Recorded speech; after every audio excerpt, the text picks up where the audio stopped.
Chapter 399. A story about Yu Huiqing's general store and the black-hearted merchant, Iron Ox. This post was made anonymously. The post first described the relationship between the miscellaneous goods store and Wang Yu. Then, it added oil and vinegar to describe how Wang Yu's miscellaneous goods store relied on intermediate health potions to raise prices and monopolize the market. Finally, the post pointed out that Wang Yu's general store took advantage of the game's official launch to purchase potion ingredients and disrupt the market. The person who made the post acted as if he had seen it with his own eyes and analyzed the situation clearly and logically. He then found the video of Wang Yu violently chasing away the troublemakers at the general store and posted it at the end of the post. In an instant, this post became one of the top 10 most popular posts on the forum. Old players of Yu Huiqing often bought items from the general store and knew that the general store's prices were definitely better than the consignment stores. This was definitely the work of someone. However, after the game's official launch, a large number of new players entered the game. They did not even know who Iron Ox was, so they followed suit and started scolding him. Occasionally, those who spoke up for Wang Yu were also drowned in the scolding. "I've been to that general store. Damn, one potion costs 50 gold. That's crazy poor. Damn, 50 gold. How black-hearted." After the game's official launch, the price of gold returned to normal. 50 gold was 5,000 yuan. 5,000 yuan was enough to buy a decent piece of equipment. Based on this calculation, the general store was not only black-hearted, it was also a scam. However, what most players did not know was that due to the skyrocketing price of ingredients, the cost of potions was already dozens of gold. Even if someone knew the price of the ingredients, they would point out in the post that the price was deliberately raised by Wang Yu. There was no lack of moral emperors on the internet. Anything that had nothing to do with them would be scolded for a few days. Moreover, this price did indeed affect the interests of the majority of players. Thus, it did not take long for the dispute between two experts to become a one-sided crusade. The person involved in this matter, Wang Yu, knew nothing about it. Wang Yu had not been on the forum for a long time. However, after going offline, Wang Yu saw Mu Zixian's angry face. "Too shameless, too shameless." Mu Zixian knocked on the table as she muttered to herself. "What's wrong? Didn't your manager pay you?" Wang Yu asked curiously. Today was the last day of the month, and also Mu Zixian's last day of work. Wang Yu thought it was because of work. "No, look at the forum." Mu Zixian angrily turned the computer to Wang Yu. After reading the post, Wang Yu touched his chin and said calmly, "Why bother with them? They're just spouting nonsense." Mu Zixian said anxiously, "They are slandering us. Now that there are so many people supporting us, our shop is finished." Wang Yu said unhurriedly, "It's not that exaggerated. The prices of the things in our store are all reasonable. The people who criticize and retort are the ones who don't buy. Even if no one buys from our store, with the quality of our goods, we don't have to worry about selling them." Wang Yu did not have social experience, but it did not mean that he was stupid. Wang Yu could see it clearly at a glance. He knew that it was useless to be anxious. Good things would always be sold.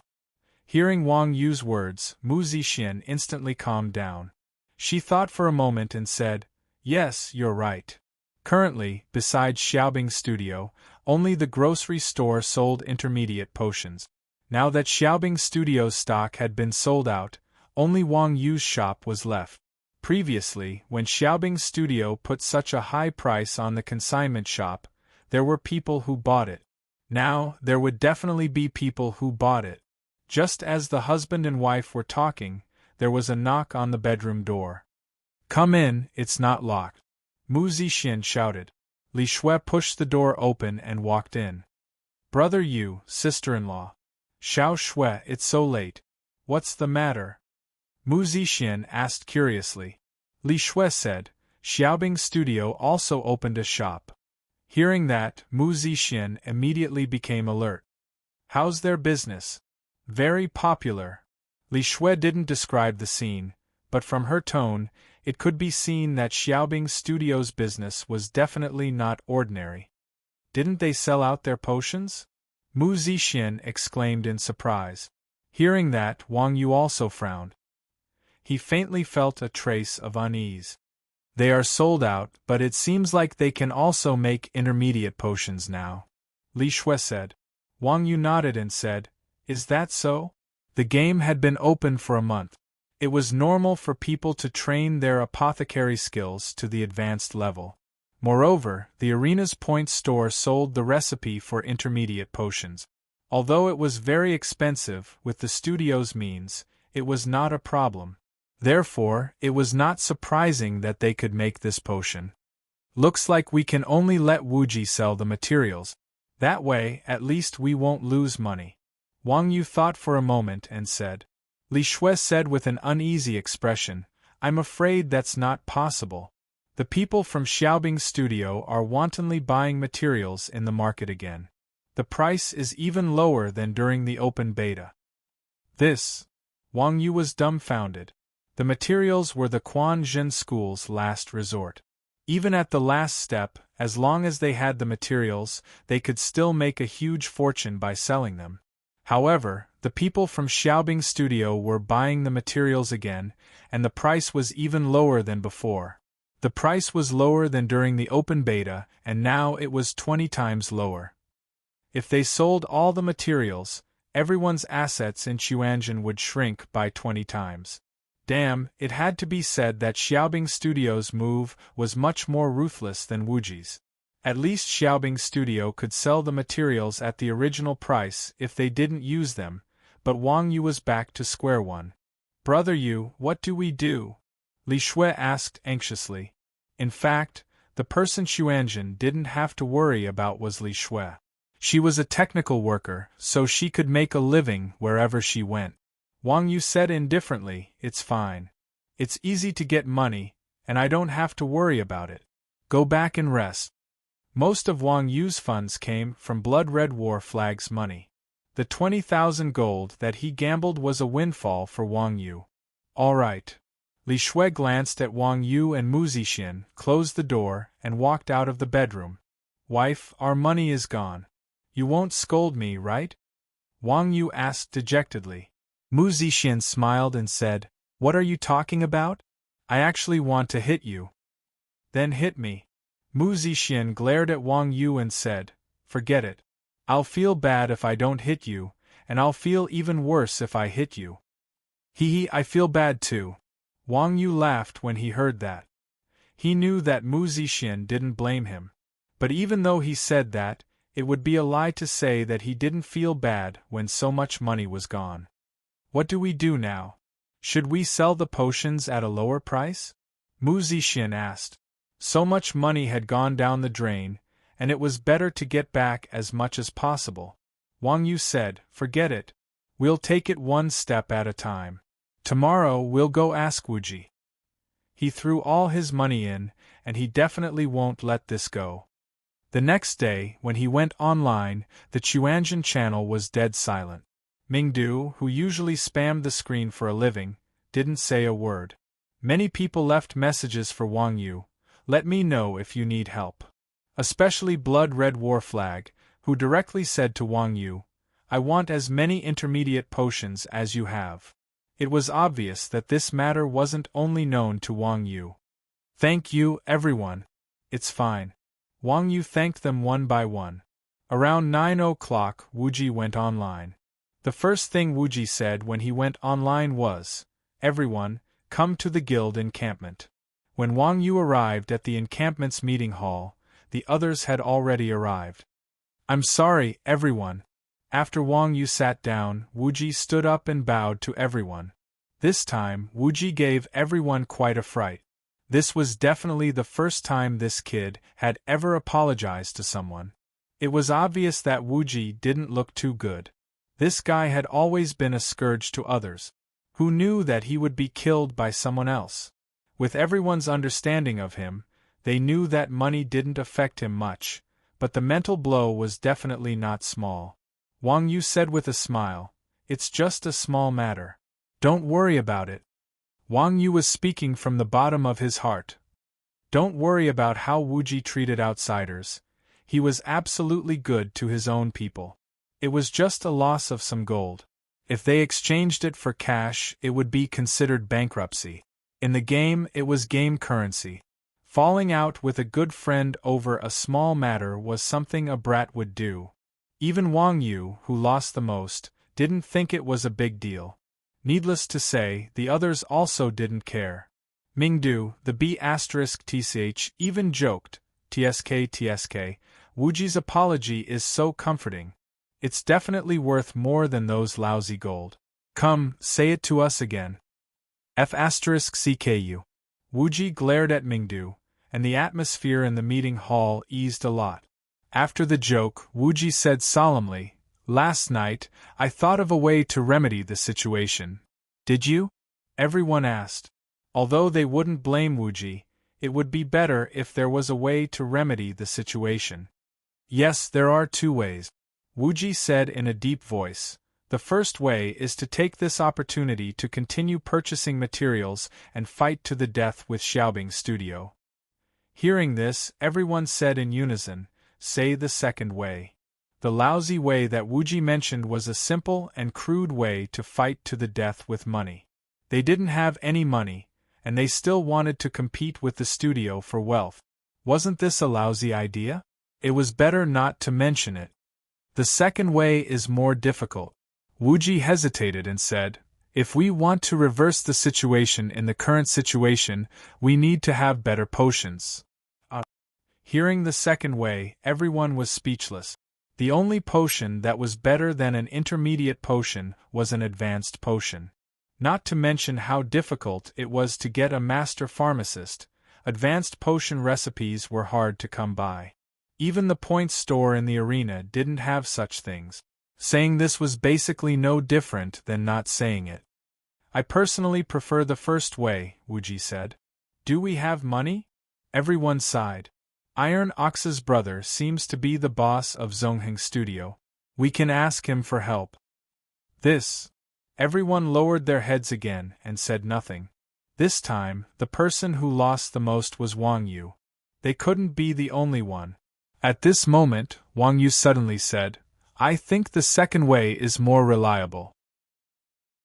Chapter 400. Genius 1 Second Remember Net, providing you with exciting novels to read. Xiao Shui, has your alchemy reached the intermediate level? Wang Yu turned to ask Li Shui. Li Shui said, It wasn't much to begin with. Yesterday, Brother Dao Shui gave me an alchemy treasure chest and gave me quite a bit of EXP for the secondary profession.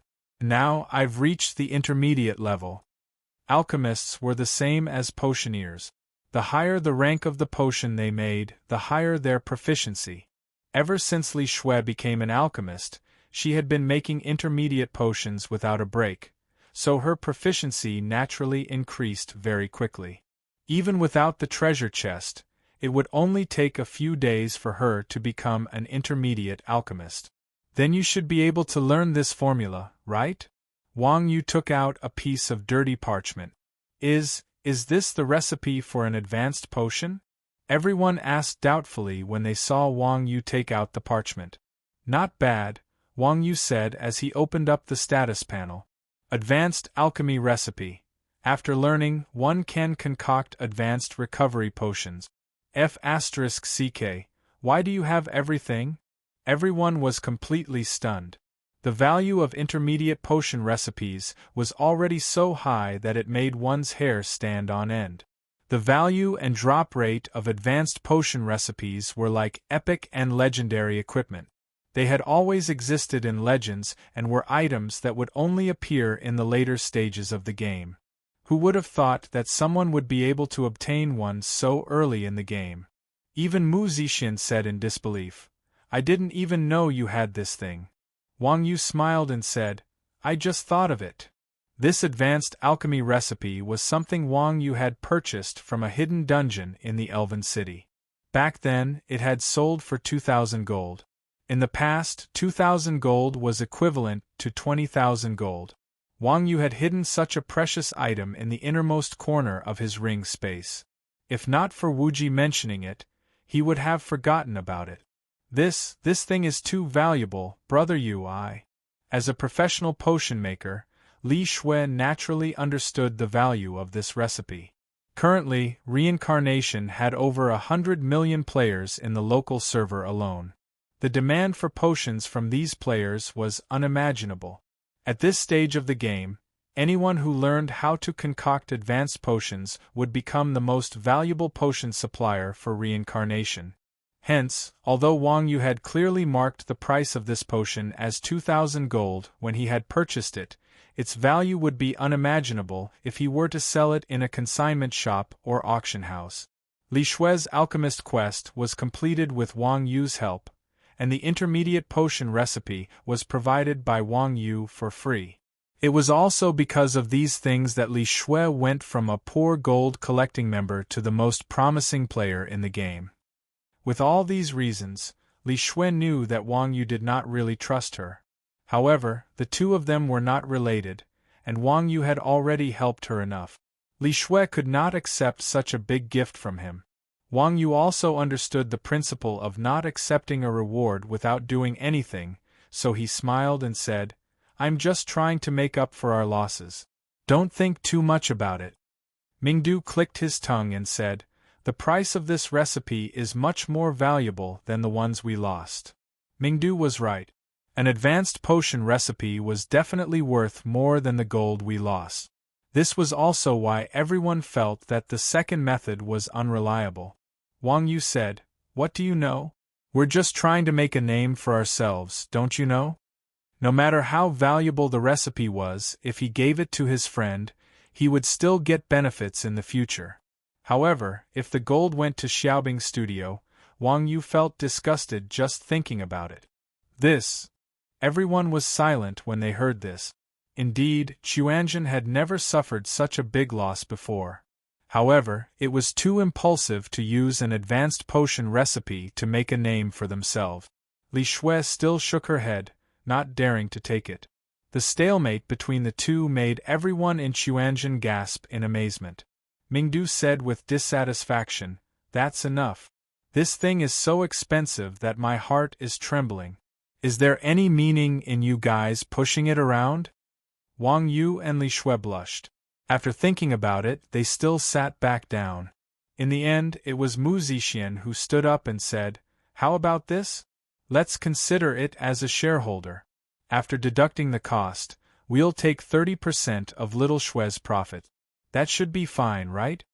Li Shui heard this and thought for a moment. Finally, she nodded and said, "As long as sister-in-law doesn't think it's too little." Mu Zixian smiled and said, 30% is not a small amount. After all, we're only offering one recipe. But that's the most valuable thing. Without your alchemy, no matter how valuable it is, it's just a virtual tool. All right, it's settled then. Since the conversation had reached this point, Li Shui could not refuse anymore. She could only agree. "After I go offline, I'll go downstairs to print the contract." It had to be said that Mu Zixian handled this matter much better than Wang Yu. Although the relationship between friends could not be measured by value, it also varied from person to person. If it was someone else in Xuanzhen, these guys would definitely accept it without a second thought. However, Li Shui and Wang Yu's relationship was not that close. Especially since the two of them were men and women, they had to be more careful about this. Otherwise, if one of them thought too much, it might cause trouble. Take Yang Guo and Guo Xiang for example. If you didn't like them, you shouldn't treat them so well. Therefore, turning the relationship into benefits was a very ingenious way to ease the situation. Wang Yu had the recipe and Li Shui had the alchemy. Without either of them, it would just be a virtual thing. Only when the two of them worked together could they turn it into real benefit. Seeing that Mu Zixian had handled this matter properly, everyone's hearts were at ease. What should we do next? Everyone's gaze once again fell on Wuji. They had the advanced recipe and the alchemist. They just had to wait for Wuji's plan. "I thought about it just now. If we only have the advanced potions, it's not enough to completely destroy Xiaobing's studio. Then what do you mean? Wu Ji said, continue with the first plan. Buy the materials and fight to the death with Xiaobing's studio. This time, no one objected. Because with the advanced potions as a trump card, even if they had to go all out, they would still have a lot of confidence. But the biggest problem now was gold coins. Do we still have money? Chun Xiang, who had not expressed his opinion, reminded Wu Ji. Everyone's savings had been used to buy materials. Of everyone who was working on it, only Wang Yu and his wife had some liquid funds that they could not take out. They couldn't just throw money into the game, right? They were all ordinary people. To place one's pride, a second-generation rich kid, how could they bear to let a kid throw money into the game? We don't have money, but we have this. Wu Ji smiled and took out a square-shaped item from his bag. Chapter 401. Stronghold Fortress. After seeing the item in Wu Ji's hands, Wang Yu and the others instantly understood what Wu Ji was thinking. Stronghold Fortress was the same as high-grade potion recipes. It was one of the most valuable items in the game. Moreover, it wasn't like high-grade potions which would depreciate in the later stages of the game. No matter what stage of the game, the price of a stronghold would always be high. The most important thing was that potions were consumables for all players. The funds would slowly come back, and the users of strongholds were the big guild. These big guilds didn't lack money at all and could definitely solve Chuanjin's current problem. Who are you planning to sell this to? Chun Xiang asked. If he wanted to sell it, he wouldn't have to worry about finding a buyer for such a precious treasure like a stronghold. The key was whether or not the price could match the item's value.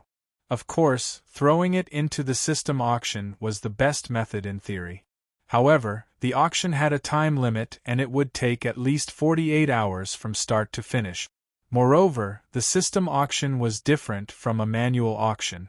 The system auction would just throw the items there and let the players call out the price within the specified time. Players were smart, and when they saw something good, they definitely wouldn't call out the price.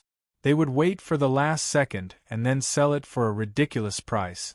Blood Alliance. Wu Ji smiled. Blood Alliance's blood-red war flag's price will be higher than others? Chun Xiang asked curiously. There was a saying that one had to compare goods. There were hundreds of main cities in the game and countless guilds. There were also hundreds of large-scale guilds with residences. If one confirmed a guild, there would definitely be a difference in the price. Yes. Why? Because Blood Alliance's residence is a middle-grade one, Wu Ji said. I see. Chun Xiang understood. Right now, most of the guild residences were low-grade residences. Strongholds could raise guild residences by 2 grades, so when other guilds upgraded their residences, they would be high-grade residences. Only Blood Alliance's residences would be villages. Raising residences was the same as raising guilds. It got harder and harder. Compared to raising a village, the amount of time and effort needed to raise a high-grade residence wasn't the same. More importantly, the Blood Alliance is a guild that we're friends with. If we don't give them such a good thing, it won't make sense. Let's just treat it as a win-win situation. Wu Ji said. Yes, I agree. Wang Yu raised his hand in agreement. Wang Yu was a person who knew how to repay kindness. Although Blood Red War Flag was an idiot, he had stood up for them when Chuanjin was in danger. It was clear that this person was worth befriending. Even if Blood Red War Flag had said those words to buy people's hearts, they had managed to buy Wang Yu's heart. The people of Chuanjin had always been undisciplined. After Wang Yu, Wu Ji, and Chuanxiang, the 3 people who were capable of making decisions, made a decision. The others also unconditionally agreed. Blood Red War Flag was a very loyal person. After discussing with Wu Ji, Blood Red War Flag finally settled on a price that both Chuanjin and the Blood Alliance were satisfied with. Just as the system announced that the Blood Alliance had built the first village in the game, Chuanjin's high-grade potions were also placed on the counter of Wang Yu's general store. The cost of high-grade potions and intermediate-grade potions weren't too different. Adding on the fact that Yu Xiaobing's studio had lowered the price of the ingredients, the high-grade potions sold in the general store were only slightly higher than the intermediate-grade potions. The instant recovery ratio of intermediate-grade potions was 30, while the high-grade potions were 60. The price difference between the two wasn't too big, but the stats were twice as different. The price-to-performance ratio was obvious. Profit was always the best weapon to shut up troublemakers. As soon as the high-level potions were released, the posts of the so-called black-hearted businessmen from Xiaobing's studio were ignored by everyone except for their own sock puppets. The rumors also fell apart on their own. The general store was still the same general store. What was different from a few days ago was that the originally popular Xiaobing's general store was completely deserted apart from a few newbies. Facing such a scene, the boss of Xiaobing's studio, Li Xiaobing, was furious. You guys said that opening a store would make money, but our earnings these past few days aren't even enough to rent the store. Who can tell me what's going on? In Li Xiaobing's office, the faces of the leaders of Xiaobing's studio were ashen. Old Five, you were the one who came up with the idea. Explain it to me. Li Xiaobing angrily asked Old Five. Li Xiaobing was a merchant and also the leader of the entire team. Naturally, he wouldn't get angry at his employees over such a small amount of rent, but this time, he was truly afraid. Li Xiaobing had put all of his energy into the potion business. Facing Wuji's harassment, he easily saw through it and even played a trick on Xuanzhen. He originally thought that the opponent would be completely defeated, but who knew that in less than 3 days, the situation would completely turn around. When people were afraid, they would go crazy, and Li Xiaobing was no exception. Old Five wanted to cry. I didn't think that they would be able to make high-grade potions. Old Five still couldn't believe that high-grade potions would appear at this stage. High-grade potions, humph. Li Xiaobing snorted coldly. Then do you know what they are doing now? I don't know. Old Five was in charge of so many businesses in so many cities, and he was very busy. When he realized that Yu Huiqing and Xuanzhen's group had counterattacked, it was already this morning. They are buying a lot of materials, Li Xiaobing said while gritting his teeth. Ah! Not only Old Five, but everyone else in the office was shocked and broke out in a cold sweat. They still have money to buy materials. How could they dare to fight us head-on after losing so much? Whispers could be heard in the office. Logically speaking, as long as a person lost everything they had, they wouldn't make another move. Who knew that not only were the Xuanzhen sex gamblers not defeated, but they also became ruthless and fought to the death with Xiaobing's workspace.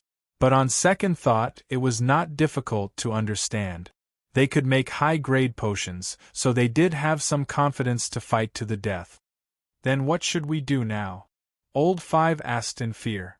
The only thing that Xiaobing's studio could control in this battle was the price of the materials in the market. In the end, they unexpectedly showed their trump card of an intermediate-grade potion, which was to defeat Xuanzhen. If Xuanzhen wanted to turn the tables again, they could only invest a lot of money. If they invested more than Xiaobing's studio, they could regain control of the market price. If they did not invest enough, they could only lose as much as they invested. But now that Xuanzhen had the high-grade potion as their trump card, they were no longer afraid of the problem of price increase, and they also showed a stance of fighting to the death. If they could not find a big name of the same level, all the investment of Xiaobing's studio for a month would be in vain. However, there were not so many pharmacists who could make high-grade potions. Chapter 402. System Notification. Mighty Tyrant's party is attacking you. You have 180 seconds to defend yourself. Wang Yu glanced at the shield warrior after receiving the notification. So this guy is called Mighty Tyrant. What a show-off. Damn, what the hell? Not just the Wind and Cloud members, but all the players present were stunned when they saw their spells and arrows blocked. Even Red Spider Lily exclaimed in surprise, It's really you, Iron Ox." It wouldn't have been surprising if Wang Yu had dodged the attack. His class had high agility. Even a useless Grandmaster of Combat could do that easily. However, Wang Yu didn't dodge. He blocked all the attacks with his sword, including the boss's poison arrows. What was even more unbelievable was that he didn't move at all. He didn't even move his feet. "Boss, just fight. Why are you making life difficult for a girl? She didn't do it on purpose." Wang Yu swung his sword and deflected another poison arrow from the poison frog emperor. He stared at the shield warrior called Xiongba without blinking. Mighty Tyrant was wearing a full set of silver equipment. He was no weakling. When he saw Wang Yu's skill, he immediately understood that he had encountered an expert. Although Wang Yu was holding a one-handed sword, he was dressed like a fighter. This shocked Mighty Tyrant even more. He couldn't help but ask, "May I know who you are? How dare you interfere with the Wind and Cloud Guild's business?" "Iron Ox." Wang Yu dragged Red Spider Lily and retreated a few steps away from the Poison Frog Emperor's aggro range. Then, he replied abruptly. Whether it was an enemy or a friend, Wang Yu had always treated people humbly. He never said things like, "You don't deserve to know my name." Of course, Wang Yu knew that his name carried a lot of weight in Yu Huiqing's eyes. To avoid unnecessary trouble, subduing the enemy without fighting was the highest level. But this time, Wang Yu miscalculated. If it was a veteran player of Yu Huiqing, they would naturally be familiar with the name Iron Ox. However, after the system was officially launched and a large number of new players came in, Iron Ox was just a beast in their minds. At most, he was made of a different material. Some well-read people even thought of Iron Ox by the Yellow River. The average level of the veteran players was around 25. Apart from Tyrant's group, among all the players here, only Red Spider Lily was above level 25. Naturally, there were only a few who knew Wang Yu. When they saw Wang Yu say his name in such a pretentious manner, no one felt afraid. Instead, most people thought it was funny. Although Tyrant's group's levels were not low and their strength was not weak, it was obvious that they were not locals of Yu Huiqing. They did not feel much about the name Wang Yu, but vaguely felt that it was the name of an expert. However, the name Iron Ox made Tyrant think of something else. "May I know how Sister Nyo's miscellaneous goods is related to you, sir?" Tyrant suddenly asked. Wang Yu replied, "I opened it." "You are from Chuanjin?" "Yes." Wang Yu nodded. Tyrant's expression suddenly turned grave. At the same time, he ordered in the channel, "He is one of the people the boss wants to kill him." The group received the order and threw their skills at Wang Yu again. Since the members of Wind and Cloud had witnessed Wang Yu's skills earlier, they did not use Ice Spike, Focused Shot, or other non-directional skills. Instead, they used Ice Spike and Homing Arrow.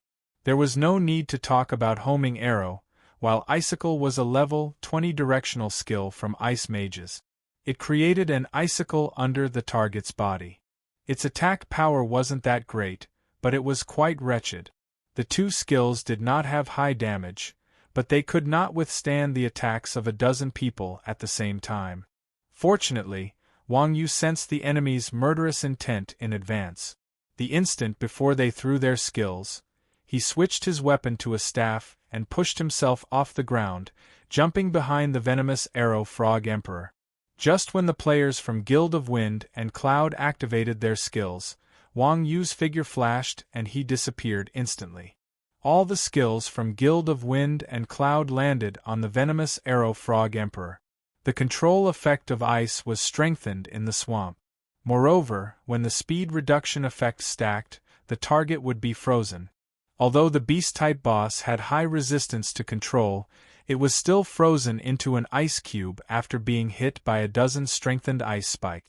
Initially, when he saw Wang Yu escaping, Mighty Tyrant was cursing Wang Yu for being cunning. However, when he saw that the boss was hit with an unexpected effect, Mighty Tyrant was overjoyed. He immediately ordered the players to focus on the boss. The speed reduction effect could be stacked, but a strong control effect like freezing could not be stacked. After a round of attacks, the ice cube shattered. Just when Mighty Tyrant was about to order his subordinates to freeze the boss again, he suddenly heard a commotion behind him. Then, the two magicians behind Mighty Tyrant were thrown out. Everyone knew that frogs were interested in flying creatures in front of them. At that moment, the venomous arrow frog emperor was in battle mode. When it saw the two magicians not far away, it opened its mouth wide and rolled its tongue, swallowing the two magicians into its stomach. After the two players entered its stomach, the venomous arrow frog emperor's health that had dropped earlier was instantly restored to full. At the same time, its body flashed. The second round of freezing effect from Guild of Wind and Cloud did not take effect. Seeing that two of their teammates had been attacked, the members of Wind and Cloud turned around in a panic. At that moment, they saw another two magicians being thrown into the venomous arrow frog emperor's mouth. There was also a grandmaster of combat at the place where the two magicians were standing. It was none other than Wang Yu. In just a short while, 4 of his teammates had been killed. Mighty Tyrant was furious. Without a word, he buried his head and rammed into Wang Yu. However, the space in front of Mighty Tyrant was empty. He did not feel that he had rammed into anyone. Then, with a loud boom, Mighty Tyrant lost a chunk of his health. Qigong Master's level 25 skill, Afterimage Fist, and level 30 skill, Afterimage Blast. The former used magic to create an immobile doppelganger. The latter, when the doppelganger was detonated or destroyed, would deal magic damage to enemies within a certain range. Afterimage Fist, when trained to the highest level, could create 10 doppelgangers. Coupled with Afterimage Blast, it was a very powerful damage output skill for Grandmasters in the late stages of the Grandmaster class. Fortunately, Wang Yu had just learned these 2 skills and had not mastered them. He only had 1 doppelganger. Mighty Tyrant was blown up, but his health did not even drop 1/10. After the Afterimage Blast, Mighty Tyrant saw Wang Yu's real body next to it. With a hook of his finger, he used Provoke and hooked Wang Yu over. Wang Yu smiled slightly. With a light leap, he swung one leg and started spinning. Level 30 Monk's skill, Whirlwind Kick. In midair, he launched 3 kicks at all enemies around him. Each kick dealt 170 damage. Bang bang bang.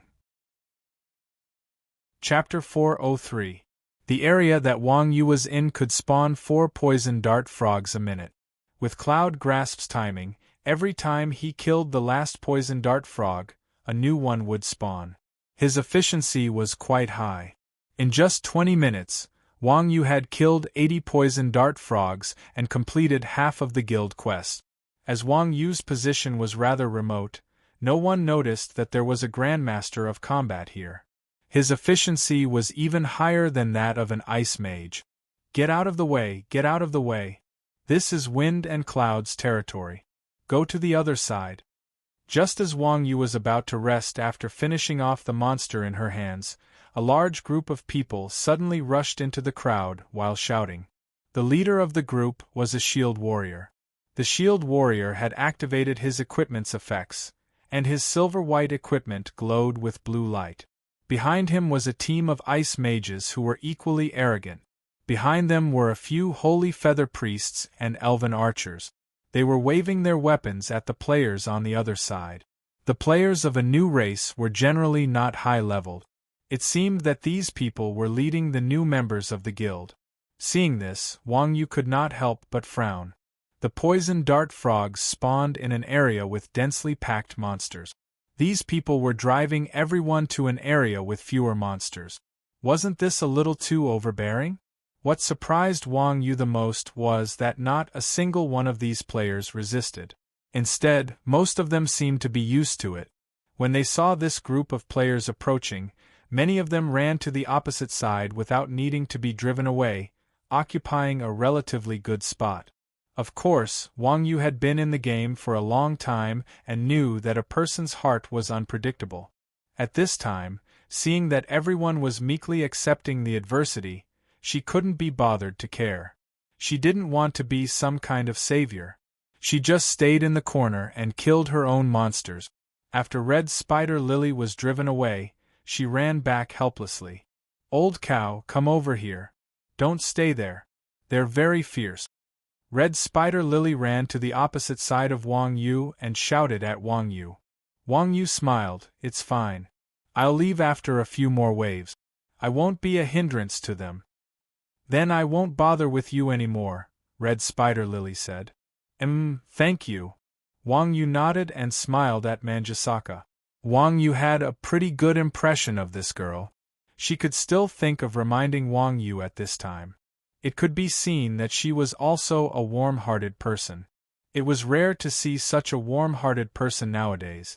There were only a dozen or so people from Wind and Cloud Guild.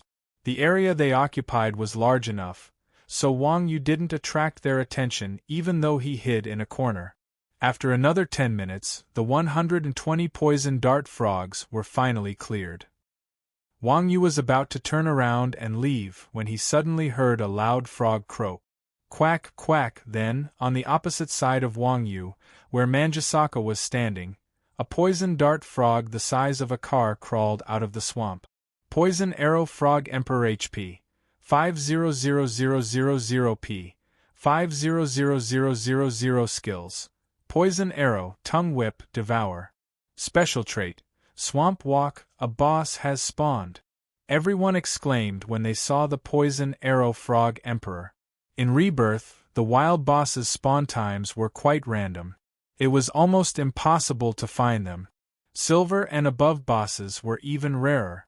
For example, Erta's spawn point was at the entrance of Chuanjin. However, in the past month, Wang Yu had only seen it twice. One of them was because he was guarding the encampment. From this, it could be seen how rare wild bosses were. After playing the game for so long, most players hadn't even seen a gold boss. When they saw the Poison Arrow Frog Emperor, they surrounded it excitedly.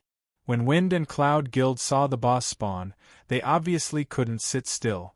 Under the lead of the Shield Warrior, they crossed the swamp and came close to the boss. The Shield Warrior pointed at everyone and said, "What are you looking at? Do you think you can kill this boss? If you don't want to die, get out of the way." The Shield Warrior was right. The players here were basically solo mages. No matter how much the Poison Arrow Frog was countered by ice magic, it was still a gold boss.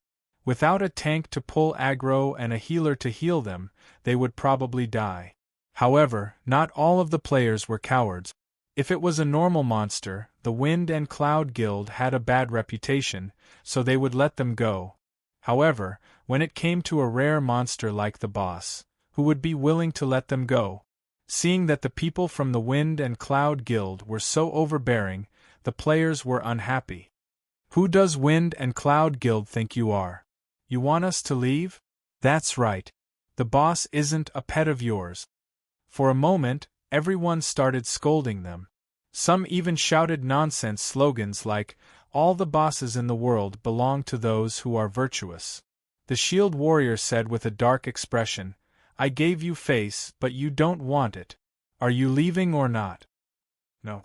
The person at the front said righteously. As soon as he finished speaking, arrows and magic instantly engulfed him.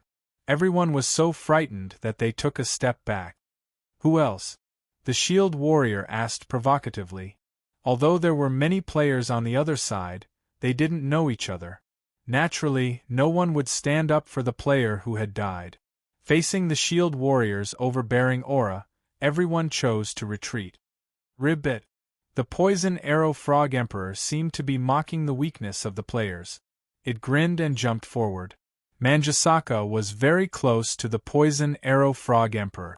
It was in her nature to be afraid of such cold-blooded creatures.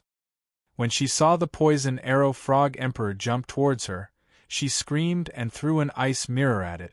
651. A bright red damage number floated above the Poison Arrow Frog Emperor. "Damn, kill her and pull the boss back." The Shield Warrior was enraged when he saw someone daring to steal the boss. He gave the order and magic arrows flew towards Manjusaka. At the same time, the poison arrow frog emperor's poison arrows flew towards Manjusaka.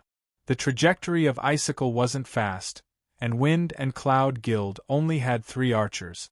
If Manjusaka was an archer or a thief, she could still run away from the enemy's attack even if she couldn't block it.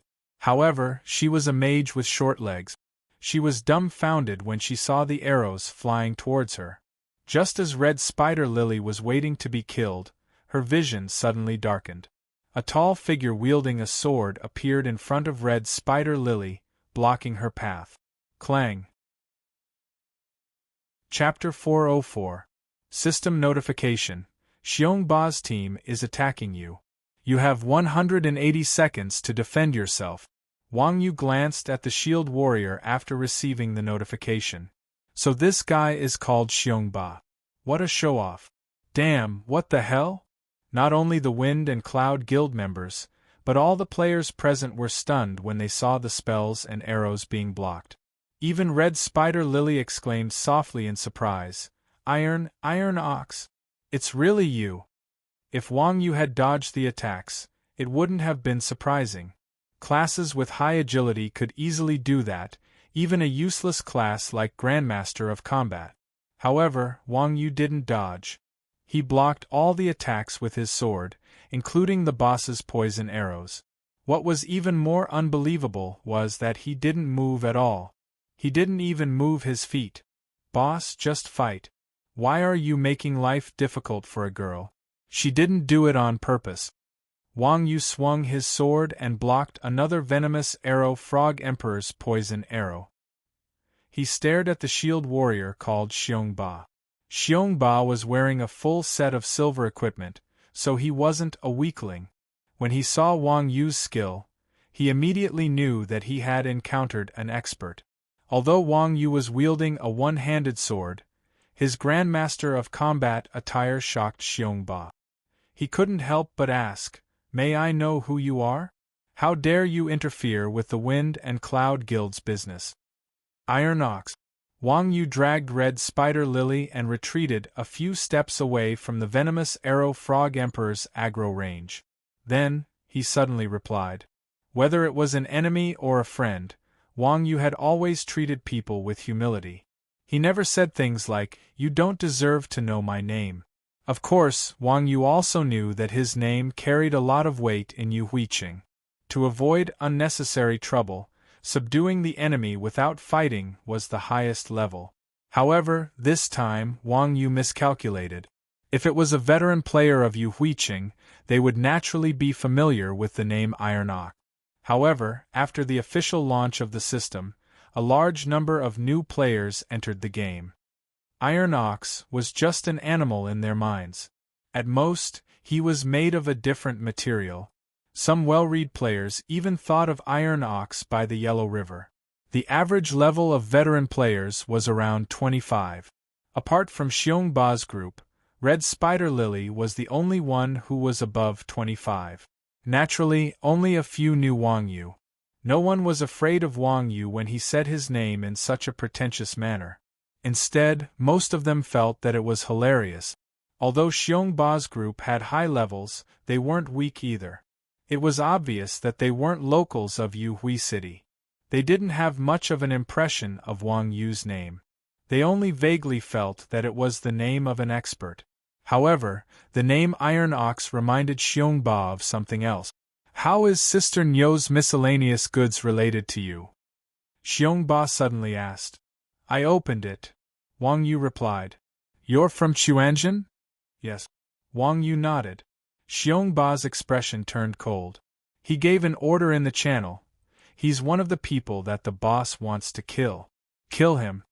Everyone received the order and used their skills on Wang Yu again. Since the members of Wind and Cloud had witnessed Wang Yu's capabilities, they did not use ice spikes or focused shots, which were non-directional. Instead, they used ice spikes and homing arrows. Homing arrow was a skill that was used by ice mages. Ice spike was a level 20 directional skill. It created an ice spike under the target. The damage was not great, but it was quite wretched. The damage of these two skills was not high, but it could not withstand the combined attacks of a dozen people. Fortunately, Wang Yu sensed the murderous intent from the other side. The instant before they used their skills, he switched his weapon to a staff. He pushed himself against the ground and jumped on top of the venomous arrow Frog Emperor. When the players from Guild of Wind and Cloud activated their skills, Wang Yu disappeared in a flash. The skills from Guild of Wind and Cloud landed on the venomous arrow Frog Emperor. The control effect of the ice element was strengthened in the swamp. Moreover, when the speed reduction effect stacked, the target would be forcibly frozen. Although the beast-type boss had relatively high resistance to control, it was still frozen into an ice cube after being hit by more than 10 strengthened ice spikes. Originally, when he saw that Wang Yu had escaped, Xiongba was secretly cursing Wang Yu for being cunning. However, when he saw that the boss had an unexpected effect, Xiongba couldn't help but feel joy in his heart. He hurriedly gave the command to change targets to the boss. The speed reduction effect could be stacked, but a strong control effect like freeze could not. After a round of attacks, the ice shattered. Just when Xiongba was about to order his subordinates to freeze the boss again, he heard a commotion behind him. Then, the two mages behind him were thrown out. Everyone knew that frogs were interested in the creatures that were flying around them. At that moment, the venomous arrow Frog Emperor was in battle mode. When it saw the two mages not far away, it opened its mouth and rolled its tongue, swallowing the two mages. After the two players entered its stomach, the venomous arrow Frog Emperor's health was instantly restored. At the same time, its body flashed. The second round of freeze from Guild of Wind and Cloud did not take effect. Seeing that two of their teammates were attacked, the people from Guild of Wind and Cloud turned around hurriedly. Then, they saw two more mages being thrown into the venomous arrow Frog Emperor's mouth. There was a Grandmaster of Combat at the place where the two mages were standing. It was none other than Wang Yu. In just a short amount of time, 4 of his teammates had been killed. Xiongba was enraged. Without saying a word, he charged at Wang Yu. As a result, the space in front of Xiongba was empty. He didn't feel that he had hit anyone. Following that, he heard a boom and his health bar dropped by a large chunk. Qigong Master's level 25 skill, Afterimage Punch, and level 30 skill, Afterimage Blast. The former used magic to create an immobile doppelganger. The latter used magic to deal magic damage to enemies within a certain range when the doppelganger was detonated or destroyed. When trained to the highest level, Afterimage Punch could create 10 doppelgangers. Together with Afterimage Blast, it was a very powerful damage output skill for Grandmasters in the later stages. Luckily, Wang Yu had just learned these two skills and was not very familiar with them. He only had one doppelganger. When Xiongba was hit by the explosion, he lost less than a tenth of his health. After the Afterimage Blast shattered, Xiongba saw Wang Yu's real body next to it. He hooked his finger and used Provoke to lure Wang Yu over. Wang Yu smiled and leaped lightly. He swung one leg and started spinning. Level 30 Monk's skill, Whirlwind Kick. He could kick all enemies around him 3 times in the air. Each kick dealt 170 damage. Bang bang bang. Chapter 405. Xiongba was the strongest person in this group. If even Xiongba was killed, then there was no doubt that the others would also die. Wang Yu punched and kicked, killing 2 mages and pinching 3 to death. The rest were thrown into the venom dart Frog Emperor's mouth. The 3 archers tried to escape with their agility, but before they could get far, they were licked to death by the venom dart Frog Emperor that came to help. Whether it was being beaten to death by Wang Yu or being swallowed by the poison arrow Frog Emperor, it was just a matter of closing one's eyes. However, the feeling of being licked to death by the poison arrow Frog Emperor was definitely not something an ordinary person could endure. The 3 archers retreated to the spawn point after reviving. Their eyes were dim, as if they had lost hope in the game. "How is it? Did you kill that B*TCH? Mighty Tyrant was still asking about the situation in the team channel. The team channel was silent. "We're in the middle of a fight, can't we talk?" Mighty Tyrant asked in the channel. The mages replied, "I don't know, we're dead." "Dead? Who's not dead?" 10,000 returning arrows, and the others are not dead yet, right? The mages said. 10,000 returning arrows was one of the 3 archers. As soon as the mages finished speaking, the 3 archers went offline. F***ck, what's going on? Mighty Tyrant was dumbfounded. The Windcloud Guild, a guild under Xiaobing's studio, was based in Light Saint City. The Windcloud Guild usually kept a low profile, but they had a group of strong players. These people were there to deal with troublesome matters for the studio, such as clearing the level of troublemakers. 3 days ago, Mighty Tyrant had followed the guild to Yuhuiqing. However, he wasn't very strong, so he was assigned to take care of the newbies. However, he encountered Chuanjin's people at the Sunset Swamp. Although Wang Yu had shown that he was strong, Mighty Tyrant thought that it would be easy to take down a Grandmaster of Combat with just a dozen people. He thought that killing Wang Yu would be a good way to prove his strength. Who knew that after a few rounds, not only would he be sent back to his hometown, but the others would also be wiped out. That Grandmaster of Combat is too shameless. He actually worked together with the boss to set us up, a mage said, rather unconvinced. A mage who had been swallowed by a venomous arrow frog emperor echoed, "That's right, that's right. I didn't even know what happened before I was eaten by that thing. Damn it! Damn it, this bitch!" The other mages who had been eaten cursed one after another. At this time, a mage said, "That guy's attack power is so high, he killed me with a normal attack." Hearing this, the others were all speechless. Xiongba also fell into deep thought. Imperious Tyrant was killed by Wang Yu's whirlwind kick. A Grandmaster of Combat could kill a shield warrior with a whirlwind kick. How high did his attack have to be? Did he even need to coordinate with the boss to kill a shield warrior? Could it be? Damn, did you guys drop any equipment? Mighty Tyrant was shocked. Damn, I dropped my staff. One of the mages who was swallowed by the poison arrow frog emperor cried. In Rebirth, in order to prevent malicious equipment drops, the drop rate of equipment was not very high when players piked each other. However, when a player had PK points and was killed by a monster, they would definitely drop an equipment. The guy who had his staff dropped was the unlucky guy who had PK points. Damn it, he really is a bitch. Within the Sunset Swamp, Wang Yu casually patted and a white gas rolled up a staff on the ground. Wang Yu took a look at its attributes and casually threw it to Manjusaka. Hey, it really dropped equipment, Wang Yu said in surprise. Manjusaka also had a face of surprise. You're so good at piking and you don't even know this? It's because I'm good at piking that I don't know, Wang Yu said confidently.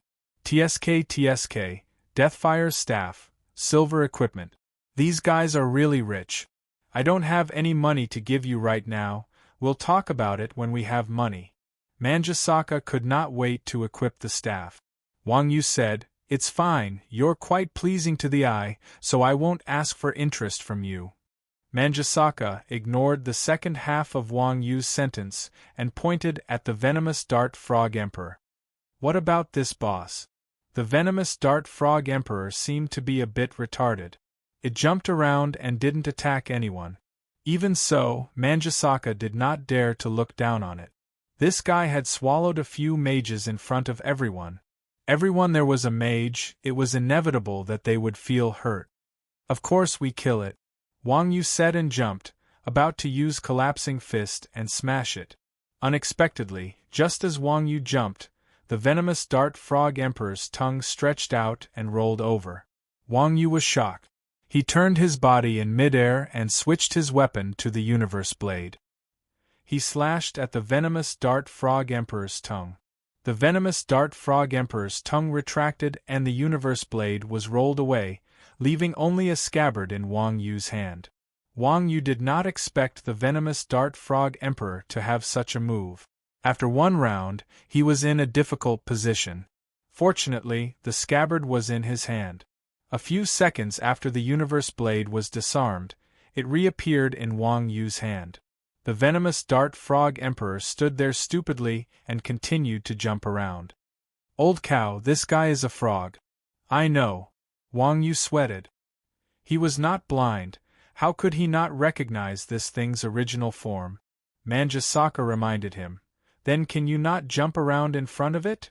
Wang Yu was startled. He suddenly thought of the archers just now. When they were standing in place, the venomous dart frog emperor did not even look at them. When they were about to run, they were caught up and licked to death. Could it be that this thing was only interested in things that could move? Thinking of this, Wang Yu lifted his leg and took a step forward. As expected, the venomous dart frog emperor turned around and aimed its mouth at Wang Yu. Wang Yu had just taken his second step when a poisonous arrow flew over. Wang Yu swung his blade to cut down the poisonous arrow and took another step forward.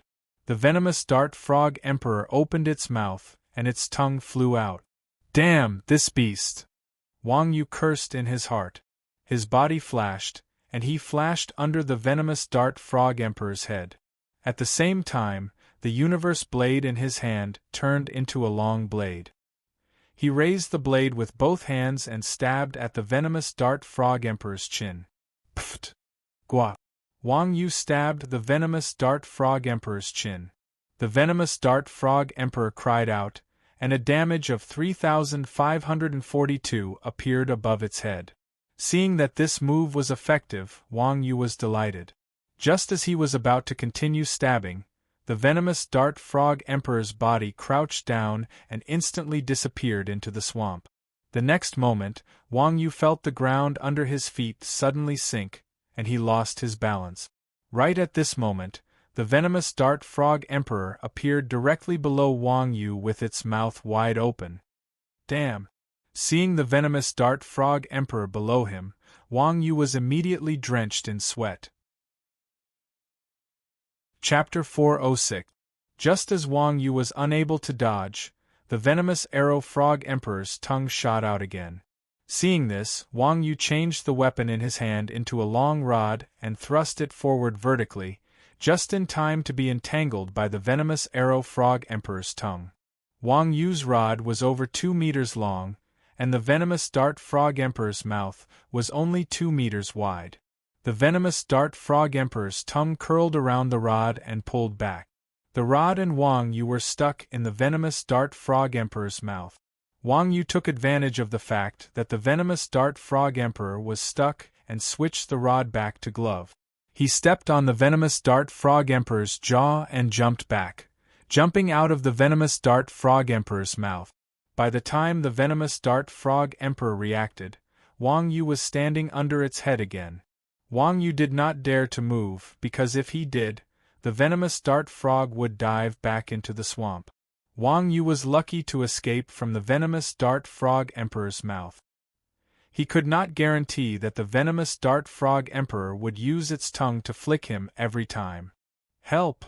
Wang Yu turned around and yelled at Manjusaka. How? Manjusaka panicked. It would be easier if it was a venomous dart frog, as the freeze effect could kill them easily. However, the venomous dart frog emperor had a high resistance to crowd control.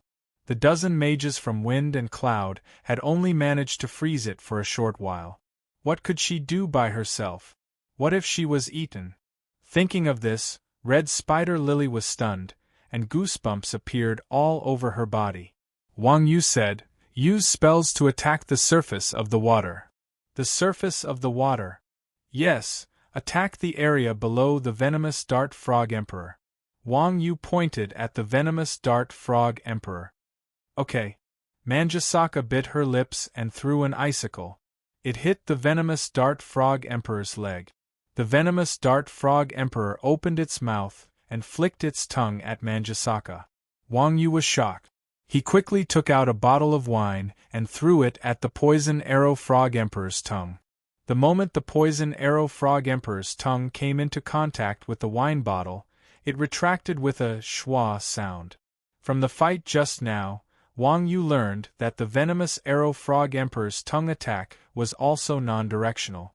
As long as it came into contact with an object, it would roll back. Wang Yu, who had successfully blocked the venomous dart frog emperor's attack, wiped his sweat and said, "Use ice mirror, don't use icicle."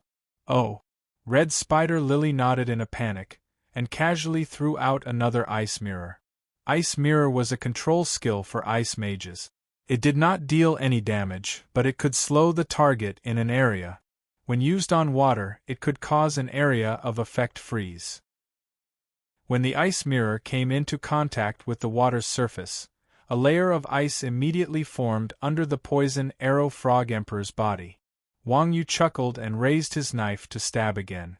If the water's surface wasn't frozen, although Wang Yu was in the venomous arrow frog emperor's blind spot, the venomous arrow frog emperor would definitely dive down and pounce on him to devour him. However, the water's surface was frozen, and the venomous arrow frog emperor couldn't dive down again. No matter how Wang Yu stabbed below it, the venomous arrow frog emperor could only grin, but there was nothing it could do. Bosses in system mode were just that stubborn. Red Spider Lily saw that the venomous arrow frog emperor had become a fixed target because of her freezing of the water's surface. Like a child who had found a new toy, once the freezing effect ended, she immediately threw the ice mirror over. The poor venomous arrow frog emperor was left on the water's surface by Red Spider Lily. Wang Yu took advantage of this opportunity to punch, kick, chop, and chop. The poison arrow frog emperor, the emperor of this generation, was beaten into a ball of white light. The drop rate of a boss that came from a barren land was pitifully low. In addition, Wang Yu's method of blocking the boss was really shameless, and the system was even more shameless. A level 35 gold boss only gave one piece of equipment. Luckily, this venomous arrow frog emperor was the first kill, and the equipment it dropped wasn't low-grade. It was just that it looked a little ugly. A green, half-rotten heart that also gave off a faint stench. The system designer's taste was really out of this world. Heart of the Frog Emperor attack. 3550 mana.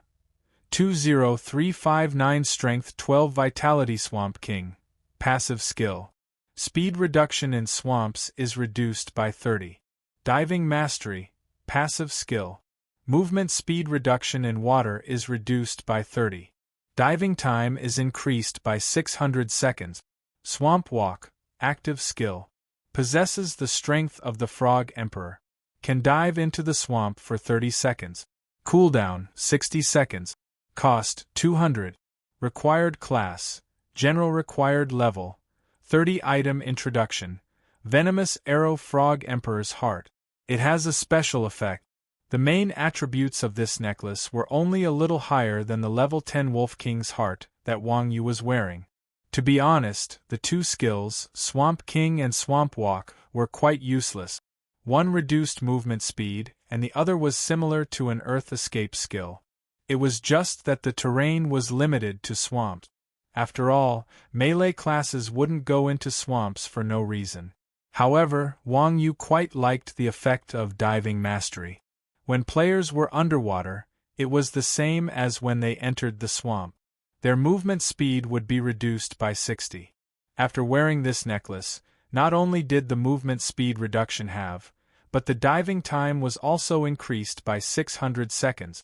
A player's fixed diving time was 120 seconds.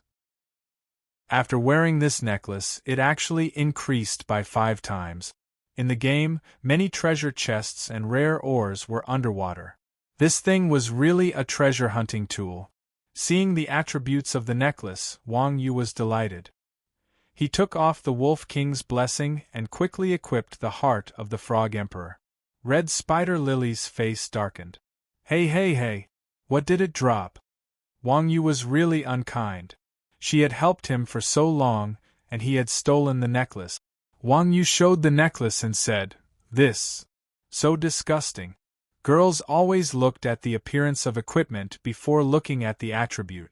Red Spider Lily only took a look at the heart of the Frog Emperor and did not even look at the attributes before showing a look of disgust. Yeah, so I'll take it. You don't have to pay for the staff just now. Wang Yu said shamelessly. Red Spider Lily said unhappily, You didn't even pull me into the party just now, do you know that? Wang Yu was also stunned. He was so focused on fighting the boss that he forgot to form a party. No wonder his experience increased so much. It turned out that he had taken the boss's EXP for himself. I'm really sorry. There's nothing to be sorry about. The necklace in your hand looks pretty good. Just give it to me. Wang Yu looked at the Wolf King's blessing in his hand and thought to himself that this girl had good taste. Although this equipment was a bit outdated, it was still a gold-grade equipment. The value of gold-grade equipment was not just because of its attributes, it was also a symbol of strength. It would definitely be very cool if he brought it out. Wang Yu hesitated for a moment and said, I can give it to you, but you still have to pay for the staff. F***ck you miser. Give it to me.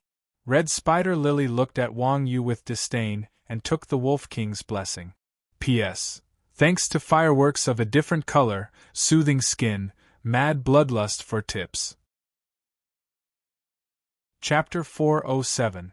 Red Spider Lily had a warm personality and was a typical type of person who would get to know people easily. Wang Yu had saved her at the beginning, and the two of them had killed the boss, so they quickly became familiar with each other. She actively invited Wang Yu to train with her. Originally, Wang Yu did not want to train in this lousy swamp, even if the girl invited him. However, since he had just obtained the Frog Emperor's heart, Wang Yu wanted to test out his new skills. When they were fighting the boss, Red Spider Lily found out that Ice Mirror could freeze the swamp. As a result, the two of them formed a party. Red Spider Lily froze the ground, and Wang Yu walked on it as if it was flat ground. His leveling efficiency increased by a lot. There was a saying that when men and women worked together, work was not tiring. As Wang Yu and Red Spider Lily were happily farming, To Place One's Pride's cursing voice suddenly came from the guild channel. F***ck I was killed. Everyone. What happened? Everyone asked after receiving the message. To Place One's Pride said, I came to Thorn City to buy something, but a group of people suddenly appeared and surrounded me. Why did you come to Thorn City to buy something? Everyone was puzzled. The seller said he wanted to trade in person. It turned out that Pride's Thorn of Despair had already collected 7 fragments. However, no matter what he did, he was unable to collect the 8th fragment. This was very normal. After all, epic weapons were unique. Even a low-ranked weapon could not be easily collected. To Place One's Pride posted a purchase post on the forums.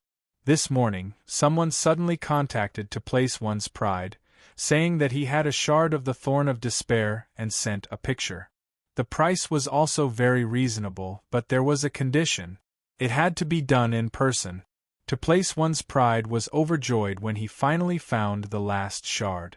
He did not think too much and went to Thorn City. To Place One's Pride had just arrived at the agreed location when a group of people suddenly appeared and surrounded To Place One's Pride. The group seemed to have come prepared, and they were not weak. To Place One's Pride was caught off guard and was killed after a few struggles. Where are you now? Wuji asked. At the Thorn City dojo. They're blocking the entrance, I can't get out. Otherwise, I wouldn't have called you guys. To Place One's Pride said. Do you know who killed you? Wuji was afraid that To Place One's Pride had the first move. If not, I wouldn't even know who his opponent was. The leader of the group was called Zhu Wuxin, and Gao cursed. Motherf***ker, you led a sneak attack on me. Otherwise, I would have been able to escape. Fortunately, you didn't attack first, Wuji replied before asking in the channel, Zhu Wuxin, do you know Dao Shui? Wuji said. Never heard. Wuxin said. Wang Yu said, you're from Wind and Cloud Guild. They had just killed someone called Xiongba, and now there was this Zhu Wuxin. As a martial arts family, Wind and Cloud wasn't a martial arts family. But in old Wang's words, this book was bullsh**t. If martial arts were so strong, would they have fallen to such a state? After hearing Wang Yu's words, famous sword Daoshuo suddenly thought of such a stupid guild. Wind and Cloud seems to be quite low profile. How did they offend us? Low profile doesn't mean they don't have strength. Chick, how many people do they have? Wuji asked. To place one's pride said, there were 15 of them when they attacked me. I don't know. Only 15? Old Cow alone is enough. Mingdu said. Wuji thought about it and said, it's not that simple. To place one's pride is definitely not their target. There might be an ambush. There's an ambush. Mingdo was stunned for a moment. He gloated and said, little chick, you stay there. We won't die with you. To place one's pride was furious. F***K, oldly, just you wait. Seeing that the two were about to start a fight, Wuji quickly stopped them. I'll kick you two out if you keep this up. Everyone, let's go together. I want to see what this Wind and Cloud Guild is up to. Yup, okay. Everyone replied. To place one's pride might be arrogant, but they were all adults. They loved this little brother of theirs. Mingdu said, alright, I treat Chick like my own. I don't want him to embarrass me. Oldly, I'm your boss. Go ahead. I have some matters to attend to, so I'll be heading back first. Wang Yu turned off the guild channel and said to Red Spider Lily. What are you going to do? I'm about to level up. Seeing that Wang Yu was about to leave, Red Spider Lily was rather reluctant to part with her. Such an awesome monster farming machine was hard to find. Wang Yu did not hide it and said, to Thorn City. Red Spider Lily said excitedly, Bramble City? I'll go with you. My brother opened a grocery store in Bramble City. This. Wang Yu was troubled. It's quite dangerous. Red Spider Lily said with disdain, don't look down on me. I might even be able to help you. I have companions. They're not good people. Wang Yu threatened. Red Spider Lily said, you and I aren't afraid. Why would we be afraid of others? F***ck. Wang Yu, who was treated as a bad guy, cursed. Let me ask. I have a friend who wants to go with me. Do you want to bring him? Wang Yu opened the guild channel and asked. Wuji said, how's his strength? Very weak. Wang Yu looked at Red Spider Lily and replied. The people that Wang Yu interacted with on a daily basis were all super experts like the Quan Jin sect. For him to use the word noob to describe Manjusaka was already an understatement. Chun Xiang said, Brother Nyo, I have to say this. We're not going to play. You're bringing a burden. A woman, Wang Yu interrupted before Chun Xiang could finish his sentence. We should help each other. She can learn from me if she's not skilled. I like to be a teacher. I'll teach her step by step. Chun Xiang said righteously. Wuji also said, that's right. We never discriminate against weak players. Bring her. Damn, I knew it. Wang Yu sighed helplessly and said to Red Spider Lily, let's go.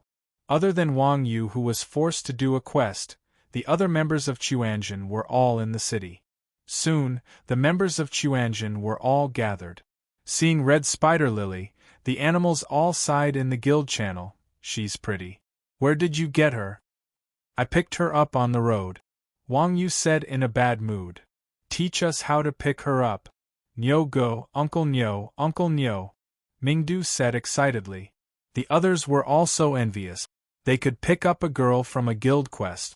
They were so lucky. Are you guys done? Chick is waiting for us to save him. Yang Na said with a dark face. God knew if she really cared about to place one's pride. To place one's pride seemed to be quite free. After seeing the conversation in the guild channel, he quickly said, Sister Shui, I'm not in a hurry. Let Uncle Nyo speak. Yang Na. Wuji was very sensible in this situation. He cleared his throat and said, all right, useless. Let's get down to business.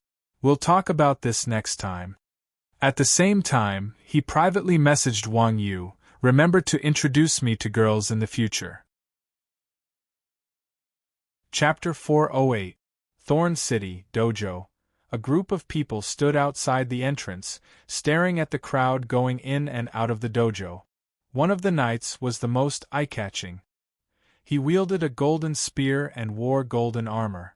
Although he did not activate his equipment's special effects, it was obvious that he was a high-grade item. The dojo was a gathering place for players. When the players saw the knight, they could not help but turn to look at him. A player wearing 2 pieces of gold equipment was a privilege that only the first-rate battle teams of large guilds had. This kind of expert was, at the very least, a superstar player. Everyone looked at the knight's face, trying to understand whether or not he was a superstar player they liked. This flashy fellow was none other than Zhu Wuxian, one of Wind and Cloud's 10 great experts. He was the one who had led a group to kill to place one's pride. He was currently blocking the entrance to the dojo. Zhu Wuxian was a thin-skinned person.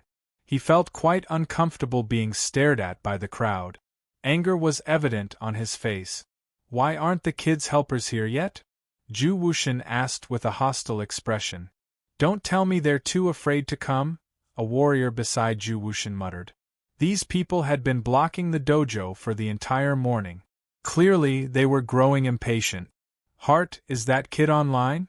Zhu Wuxian asked the assassin beside him. This assassin was the one who had contacted to place one's pride. The two had added each other as friends, so he could see to place one's pride's movements at any time. Glancing at his friends list, Zhu Wuxian said, "He's online." "As long as he's online, it means he's waiting for someone." "Let's keep waiting," Zhu Wuxian said. "Speaking of which, boss, if that kid's helpers come, can we beat them?" Zhu Wuxian asked with lingering fear. "We had so many people surround that kid, but he still killed 2 of our brothers." He knew that Wind and Cloud's party was top-notch in terms of both equipment and skill. It was only natural that Heartless Heart would feel fearful when he saw that parting pride had managed to kill 2 of them despite having more than a dozen people ambushing them. Zhu Wuxian said gravely, "It's just 10 people. We have so many people lying in ambush. Do you think we won't be able to kill them?" "That's true." Zhu Xian thought about it. Aside from his own team, there were also over 100 experts lying in ambush nearby. This made him feel much more at ease. Since Thorn City and Yuhuiqing were neighboring cities, it would only take a blink of an eye for them to travel through the teleportation array. "Do you want to go to my brother's restaurant first?"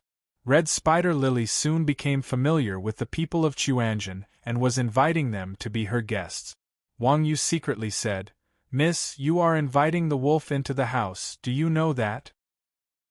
Although Chuanjian and the others were usually a little frivolous, they still put the overall situation first. To place one's pride, when he heard that everyone had been invited by a lady, he cried and shouted in the channel that he wanted to share in the good fortune together. Naturally, no one would abandon him. "Maybe another day. Business is more important," Wuji said.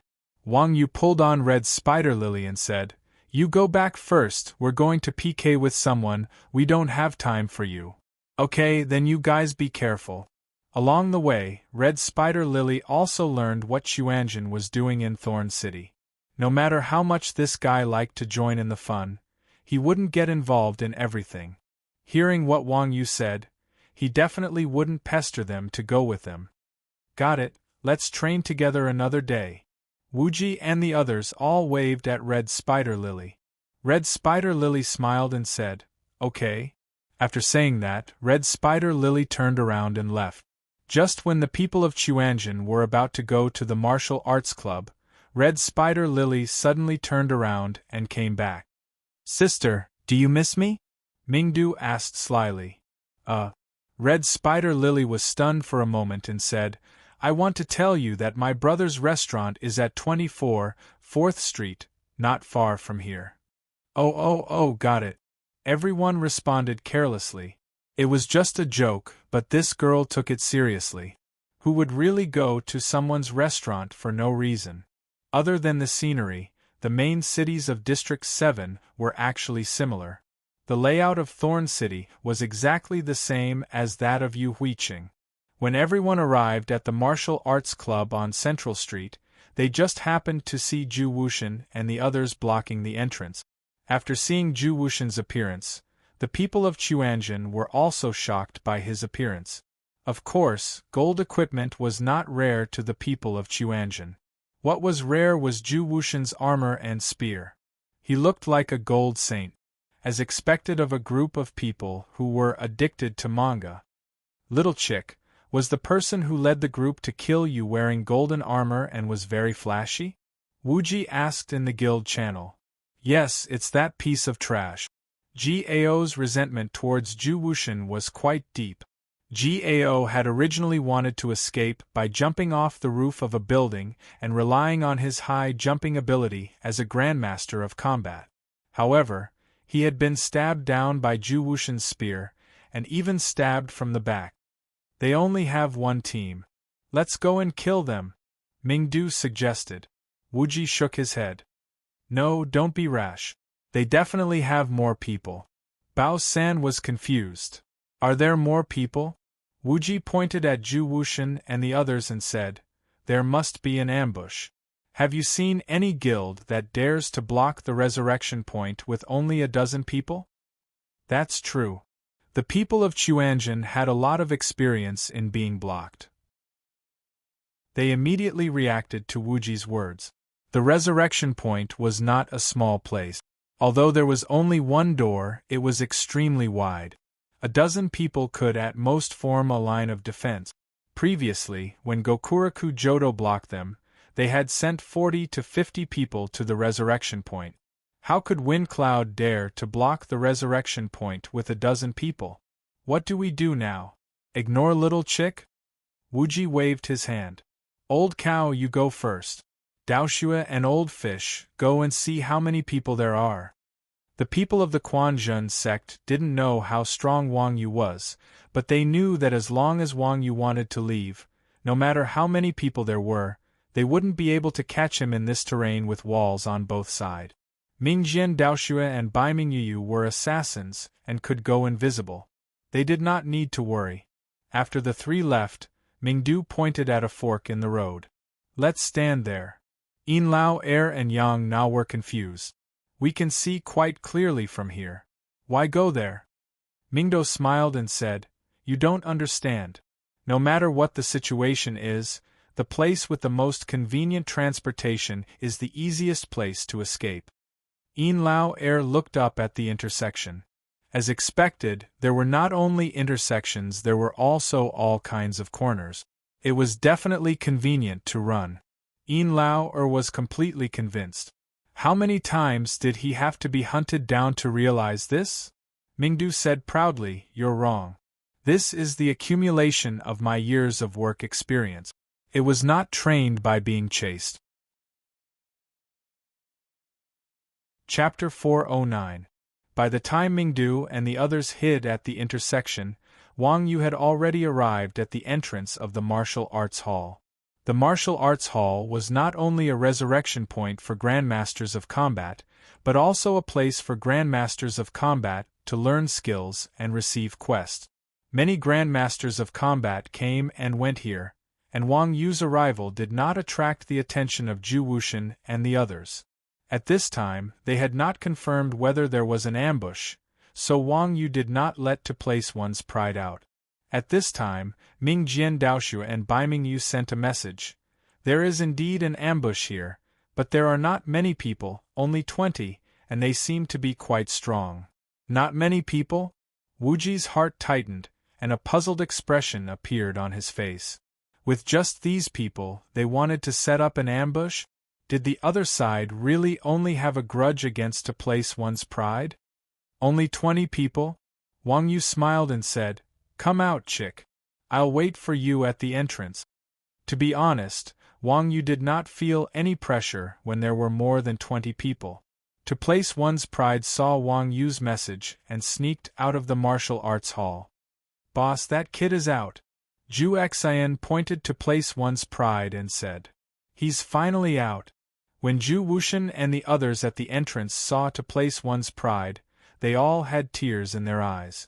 From morning until now, these guys had been blocking the entrance, anxiously waiting for to place one's pride to come out, especially Ju Wuxian, who was being watched by passers-by.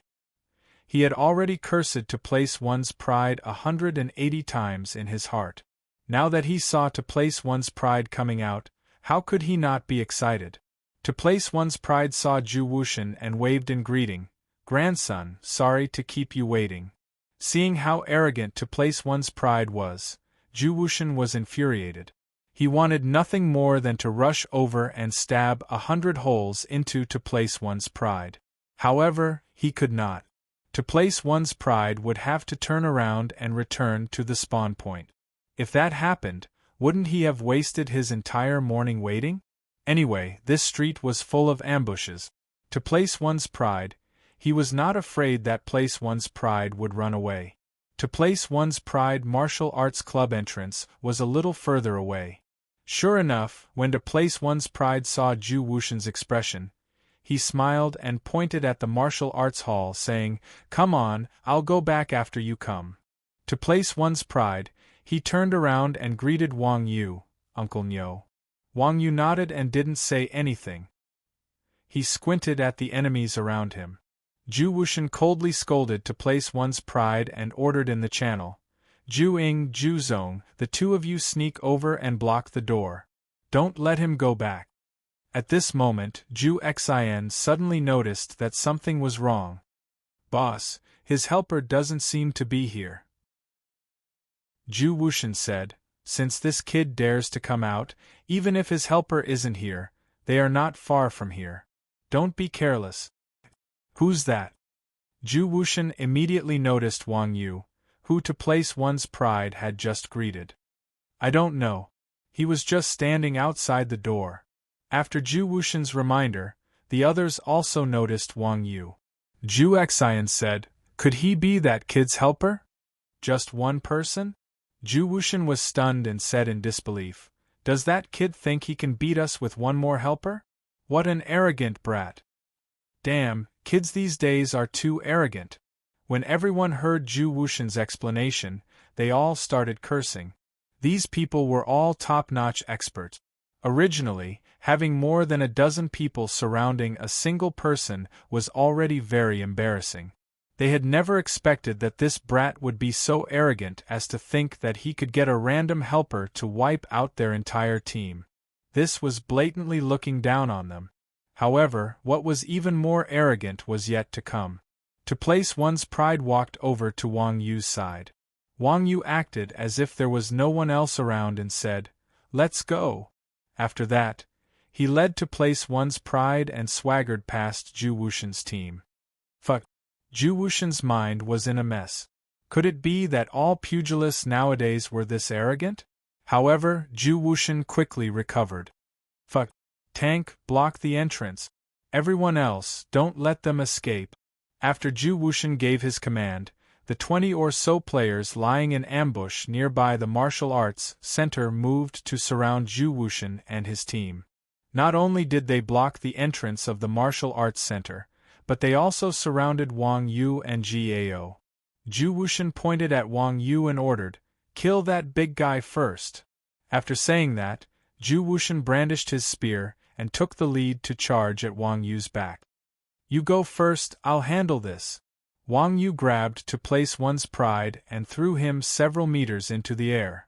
To place one's pride used a collapsing fist in the air and flew to a nearby house. He then used the eaves of the house to flip himself over.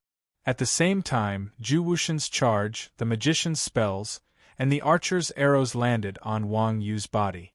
Bang! A muffled sound rang out. A white light flashed, and Wang Yu's body shattered. Ju Wuxian's HP plummeted. Everyone was shocked. Afterimage blast. It's a level 30 expert. There were not many level 30 experts in the entire game. They did not expect to meet one here, and a grandmaster of combat at that. Fear appeared on Ju Wuxian's face. Just now, Wang Yu's afterimage explosion had shaved away close to 1/5 of his HP. Although Ju Wuxian had never seen a level 30 grandmaster of combat before, he knew about the skill, afterimage explosion. As an escape skill, afterimage blast's damage was not high, but it was able to take away a fifth of a knight's HP. It was clear that this Grandmaster of Combat's damage was ridiculously high. In his panic, Zhu Wuxian ordered, "Surround him, don't let him escape."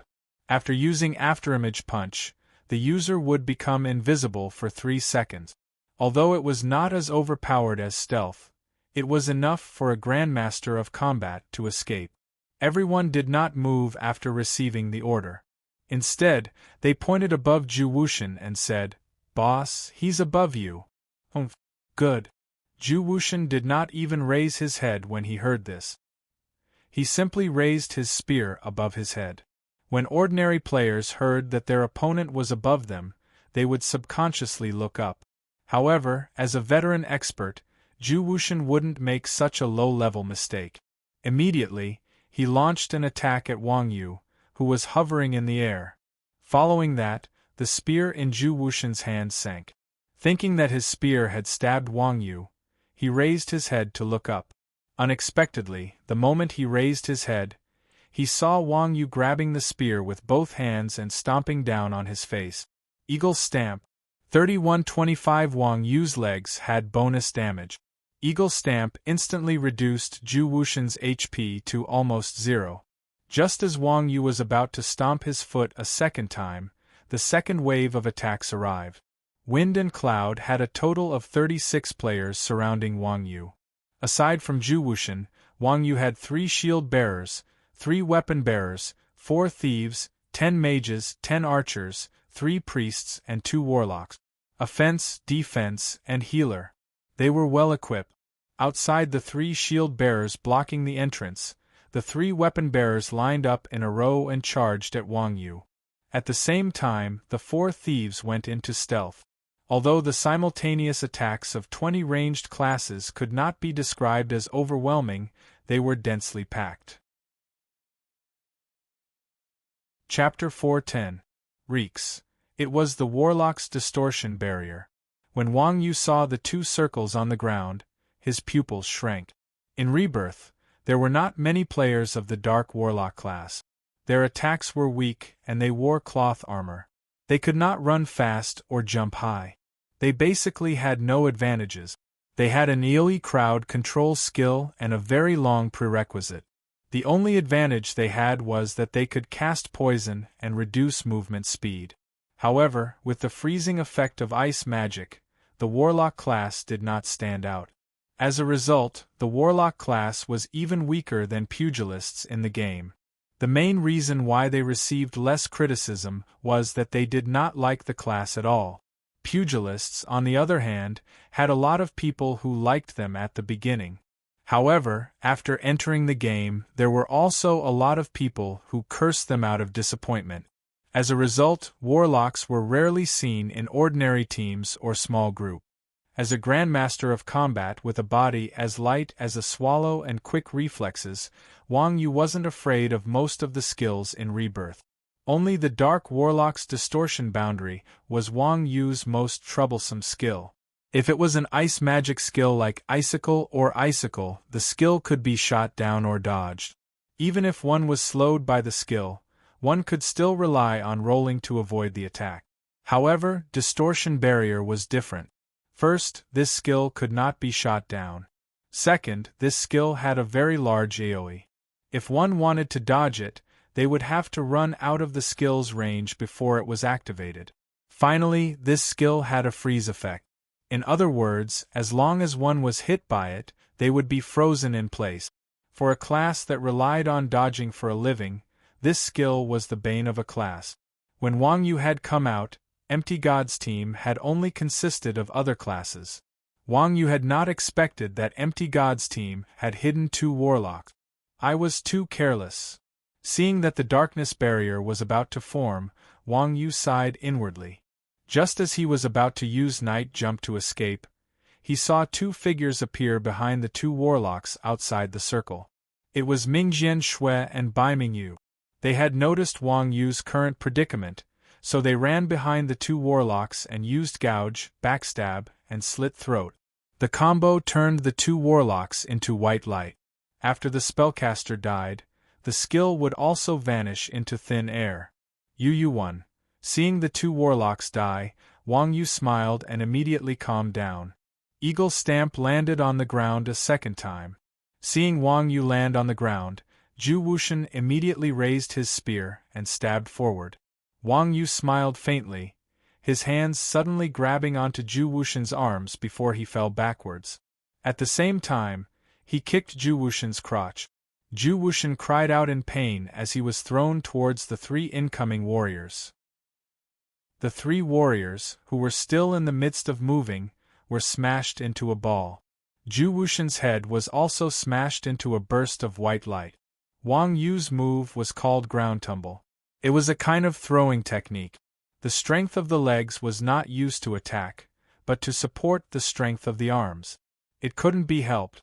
The knight class had the highest attack priority out of all the classes. Now that his level was higher, his advantage was even more obvious. If Wang Yu didn't use both his hands and feet, he wouldn't be able to throw the clumsy knight away. Because he had rolled backwards when throwing Zhu Wuxian, Wang Yu just happened to dodge the attacks of the archers and mages. Wang Yu immediately followed up with a quick recover and went into a crouch. He switched his weapon to a staff and swung it horizontally across the ground. 4 thieves were also knocked out of sight. These 4 thieves were hit in the ankles by Wang Yu. Their feet missed their footing and they all fell to the ground. Wang Yu turned around, grabbed the head of one of the thieves, and flung him forward, breaking through the mage's formation. He then leaped into the air and used collapsing fist to escape the encirclement. Wang Yu's movements were as smooth as flowing water. He didn't pause in the slightest. Zhu Wuxian was instantly killed. 3 warriors and 4 thieves collapsed to the ground. This string of attacks had never been heard of before. The players from Wind and Cloud were dumbfounded. What the hell is that skill? It's a rare skill, I think. Amazing! Amazing my ass! Hurry up and chase him. Don't let him get away! Someone shouted, and everyone hurriedly chased after Wang Yu. The archers were fast, so it was one thing to chase after them, but there was no point in the mages joining in.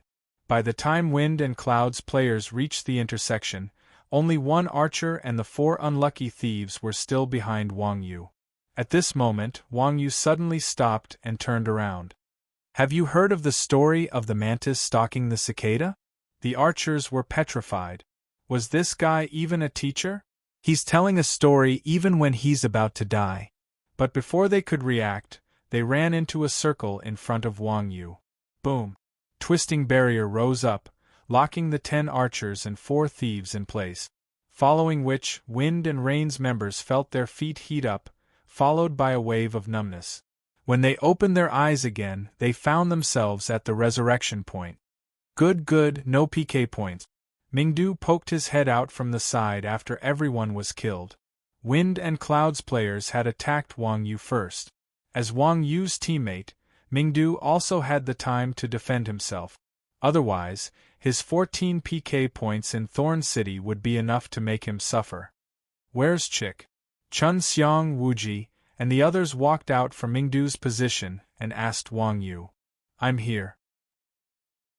To place one's pride was sitting cross-legged on a roof not far away, and waved at everyone. Wuji saw that To place one's pride had escaped and said to the others, Let's go. I keep feeling that something's off.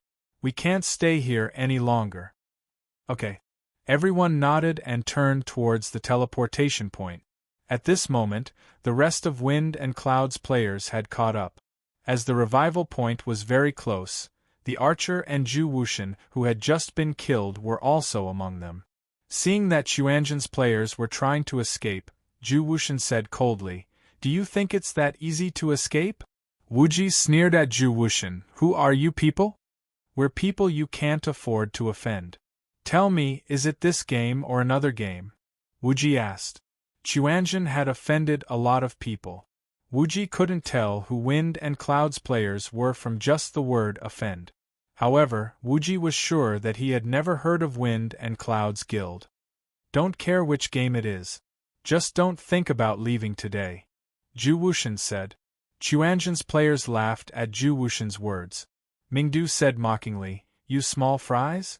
I'm afraid you won't even be able to stop one of us." Wind and Cloud's players blushed when they heard that. Mingdu was right. Just now, more than 30 of them had ganged up on one person, but they hadn't been able to stop him. Many of them had even been killed. Zhu Wushan sneered, "To be honest, you guys are very strong. We can't stop you." Then scram. Mingdu waved his staff, ready to kill. "We can't stop you, but have you heard of the story of the mantis stalking the cicada?" Mingdu's expression tensed up. "What do you mean?" "You know what it means." Chapter 411. Genius 1 Second Remember Net, providing you with exciting novels to read. Hearing the voice, the people of Chuanzhen turned around to look. A gray-haired warrior holding a single-handed sword was leading a few dozen people behind the people of Chuanzhen and surrounding them. "Who are you?" Wuji asked with a frown. No wonder he felt something was off. It turned out that the Wind and Cloud Guild had also set up an ambush here. It seemed like they were professionals in ambushes. Mingdu whispered, "I think you're nameless, judging from your disguise." The warrior replied with a smile, "I'm the guild leader of the Wind and Cloud Guild. My name is Shifu. I heard that Chuanzhen is quite arrogant, but you're still surrounded by us like wild dogs." The Chuanzhen players were speechless. To place one's pride suddenly shouted in the channel, "Damn, there's so many people." The people of the Chuanzhen sect saw the news and quickly looked around. Indeed, when Shifu appeared, many people also appeared at the 4 intersections of the intersection. At this time, the intersections were completely blocked. It was obvious that Mingdu was a professional when it came to capturing people. The Wind and Cloud Guild players were professionals in ambushes. Their foresight was not bad either. They had already set up an ambush along the escape route of the Chuanzhen players. "How many people do they have?" Wuji asked To Place One's Pride, who was on the rooftop. To Place One's Pride was able to see further. He quickly replied, "At least 170 to 80. There are more than 20 warlocks." To Place One's Pride's words shocked not only the Chuanzhen players, but also Wang Yu. From the professionalism of these people, it was not difficult to see that they were a professional assassin group. Moreover, the people of the Quanzhen sect were surrounded, so they could only face them head-on. 180 people against 10 people, was there a need to consider the outcome? No matter how powerful the people of the Quanzhen sect were, it was impossible for them to defeat so many people. If there were only 200 combat professions, Wang Yu might be able to escape. However, the intersection was only so big, and there were over 20 warlocks on the other side. What was the concept of more than 20 warlocks? They didn't even need to aim or predict. They just needed to lay the ground flat to force Wang Yu to his death. After all, Wang Yu only knew how to leap onto eaves and walk on walls, but not fly. They came prepared. "We have to find a way to escape." "Where to?" Yin Laoer asked. The people of Chuanzhen basically all had the ability to escape, except for Yin Laoer and Wuji. "The roof." Wuji pointed at To Place One's Pride. F***CK, that's a dead end. Yin Laoer asked. "But there's no one there." To Place One's Pride's rooftop was between 2 intersections. There were no enemies in front of it.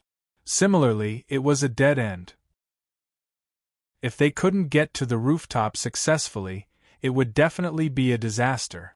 Because the encirclement would shrink after they rushed over, the front line's ability to take hits and the back line's ability to control fire were the most important.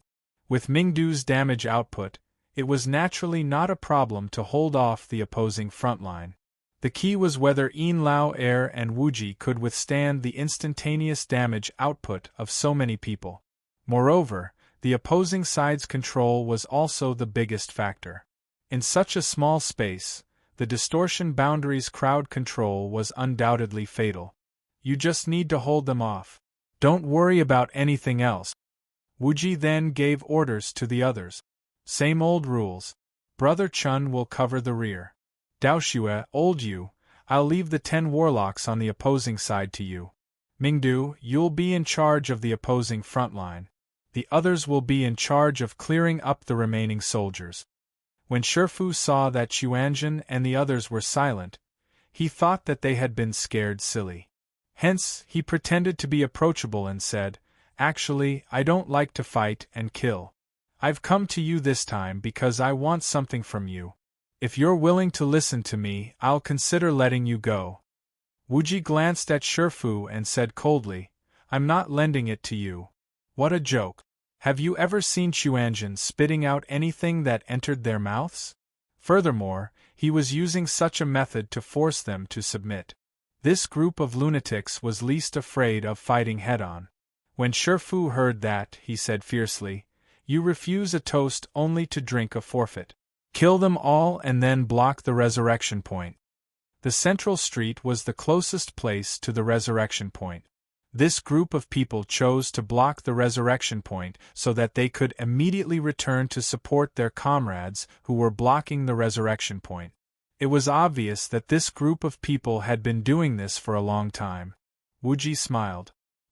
He waved his staff and a red light enveloped Yin Lao air.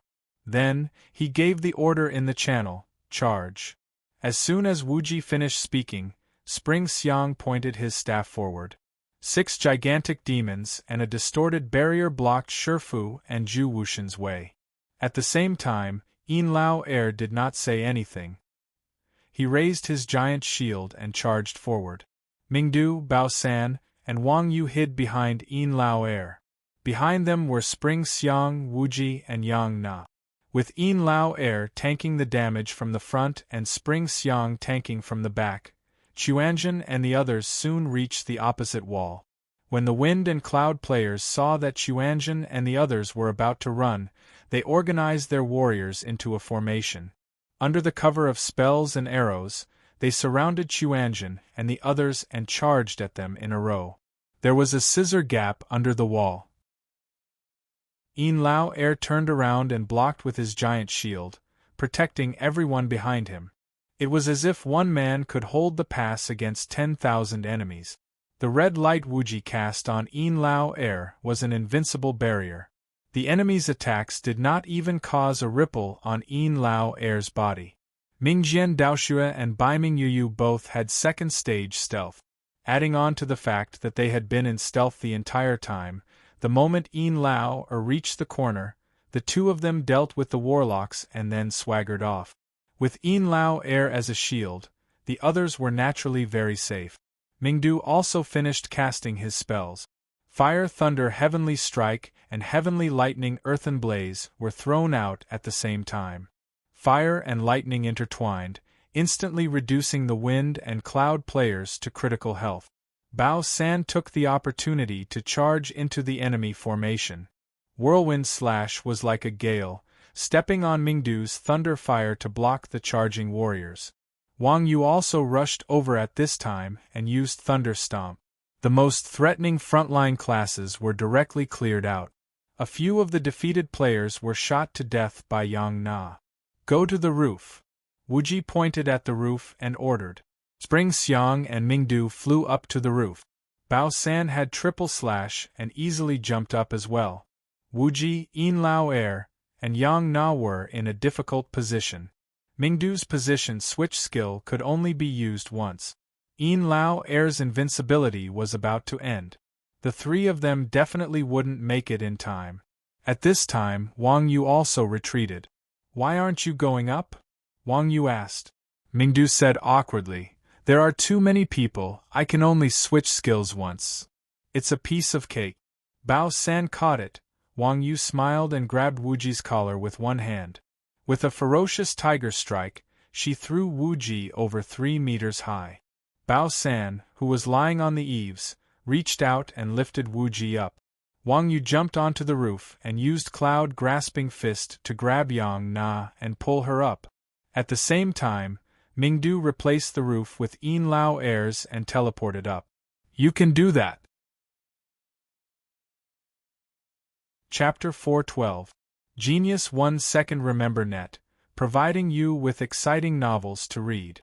Ever since they witnessed Wang Yu's ability to leap onto roofs and vault over walls, the roof had always been the best weapon for Chuanjin's men to escape. However, most players had their feet firmly planted on the ground. Who would have thought that someone could walk on the roof? Central Street was the busiest street in every main city. Even the shortest house was 4 meters tall. 4 meters might not sound high, but even the professional fighter who could jump the highest in the game could only jump about 1 meter. In the game, a single step could decide the outcome of a battle, let alone a roof. There were a lot of experts in Wind and Cloud Guild, and some of them knew flight and featherfall. However, when faced with a group of fierce people who dared to charge at them head-on, only a few of them would be killed if they flew up to the roof. It was even more ridiculous to ask a Grandmaster of Combat to throw someone up. Wang Yu didn't just throw people around casually. Not to mention the fact that under the effect of Ferocious Tiger Strike, he had to change the direction of his strength. Even so, he still needed Bao San's help. Putting that aside, even if Wind and Cloud's members could really be thrown up, they would inevitably be smacked down by the people on the rooftop. With their moral integrity, it wasn't impossible for them to do such a thing. To place one's pride, when Wang Yu's group was charging at them, had thrown down tiles as cover. Shield warriors weren't afraid of arrows or magic when they raised their shield. The only thing they were afraid of was a melee class like Night Warriors, who could forcefully interrupt their shield. Without the harassment from the melee classes, the pressure on Yin Lao Air was greatly reduced as he faced the attacks of the ranged classes. Chun Xiang commanded the demons to line up on the eaves and take over from Yin Lao Air to block the attacks from below. Quan Zhen turned around and ran to the other side of the house. Shi suddenly saw that the Chuanjin people had disappeared and shouted, "Chase them, don't let them escape!" The members of Wind and Cloud Guild heard the order and chased after the house. No matter what, running around the pile was not as fast as running on the ground. Soon, Chuanjin's group had reached the next street. "Let's go down." Wuji stopped the group, who were about to continue running towards the teleportation point. Everyone was puzzled. "Ah? We're not going to the teleportation point to return to Yu Huiqing?" Yu Huiqing was Chuanjin's base, and he had the help of Blood Alliance. Yu Huiqing definitely wouldn't dare to be so arrogant with Wind and Cloud Guild around. "There's an ambush at the teleportation point." Suddenly, famous sword Daoxue sent a message over. Mingdu exclaimed, "What do they mean by this? Are they going to take turns on us?" Surrounding the resurrection point and teleportation point was the most basic way to kill a target. Wuji shook his head. "No, these people's strength is not bad, but they're definitely not experts. Moreover, they don't have many people, so it's obviously impossible for them to kill us." Thorn City had 4 teleportation points and 7 resurrection points. If not for a major guild like Pure Land of Bliss, they wouldn't have enough manpower to surround all 11 locations. On the other hand, they would be vulnerable to enemy attack. "That's right, there's no one at the resurrection point."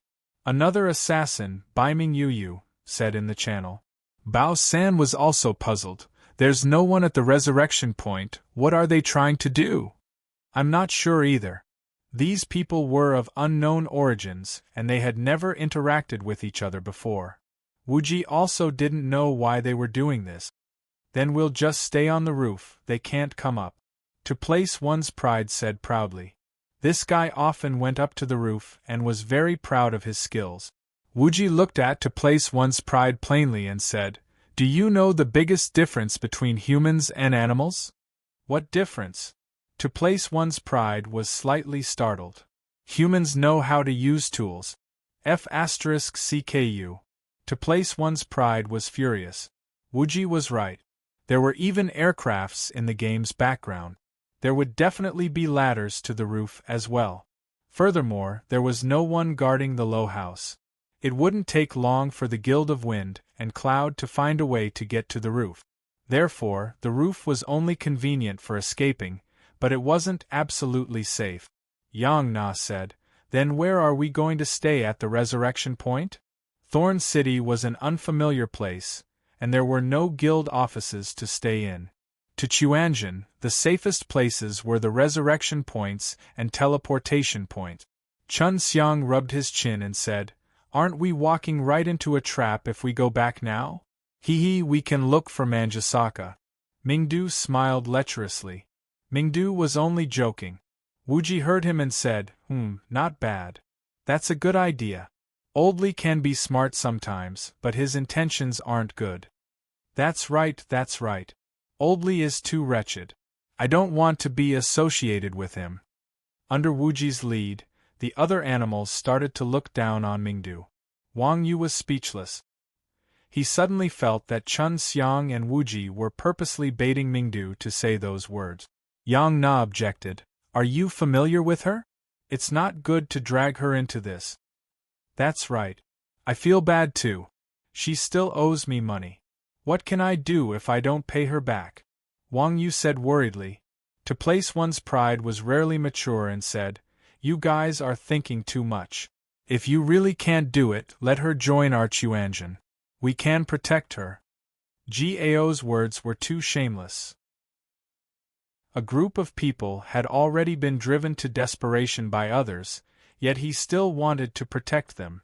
Even a thick-skinned person like Wuji felt that the younger generation would surpass the older generation in time. In the end, to place one's pride added, "Then our Chuanjin will have another girl. Just thinking about it makes me excited." Everyone looked at him with disdain. "Kid, go play somewhere else. Even if there are 2 more girls, it won't be your turn." "Why? Age, damn you." To place one's pride burst into tears. Under everyone's unanimous suggestion, they basically ignored Yang Na and Wang Yu's objections and decided to look for Manjusaka. After all, Manjusaka's brother had a grocery store. He was invincible in private places. "Where's the girl again?" 24 4th Street. Mingdu showed his professionalism again. "She's on the street we came from. Let's go back." At this moment, the players from Wind and Cloud Guild had just circled to the other side of the house. Chuanjin's group had returned the way they came. The archer at the front with good eyesight almost cried when he saw Chuanjin's group turn around. Those B***cheese went back again. F***ck. What the F***ck? Manjusaka's brother's shop was not as remote as Wang Yu's grocery store. It was very close to the central street. Soon, Chuanjin's group found the place. "Old cow, you go." Although Chuanjin's group was shameless, they had never harmed their friends or even sought protection from a woman. At this moment, they were encouraging Wang Yu to look for Manjusaka in the shop. "Why me?" Wang Yu wasn't stupid. He didn't want to embarrass himself. Everyone said, "We've only known each other for a short while. You're the closest to her." Chapter 413. Genius 1 second. Remember, if you want to go? The internet provides you with exciting novels to read.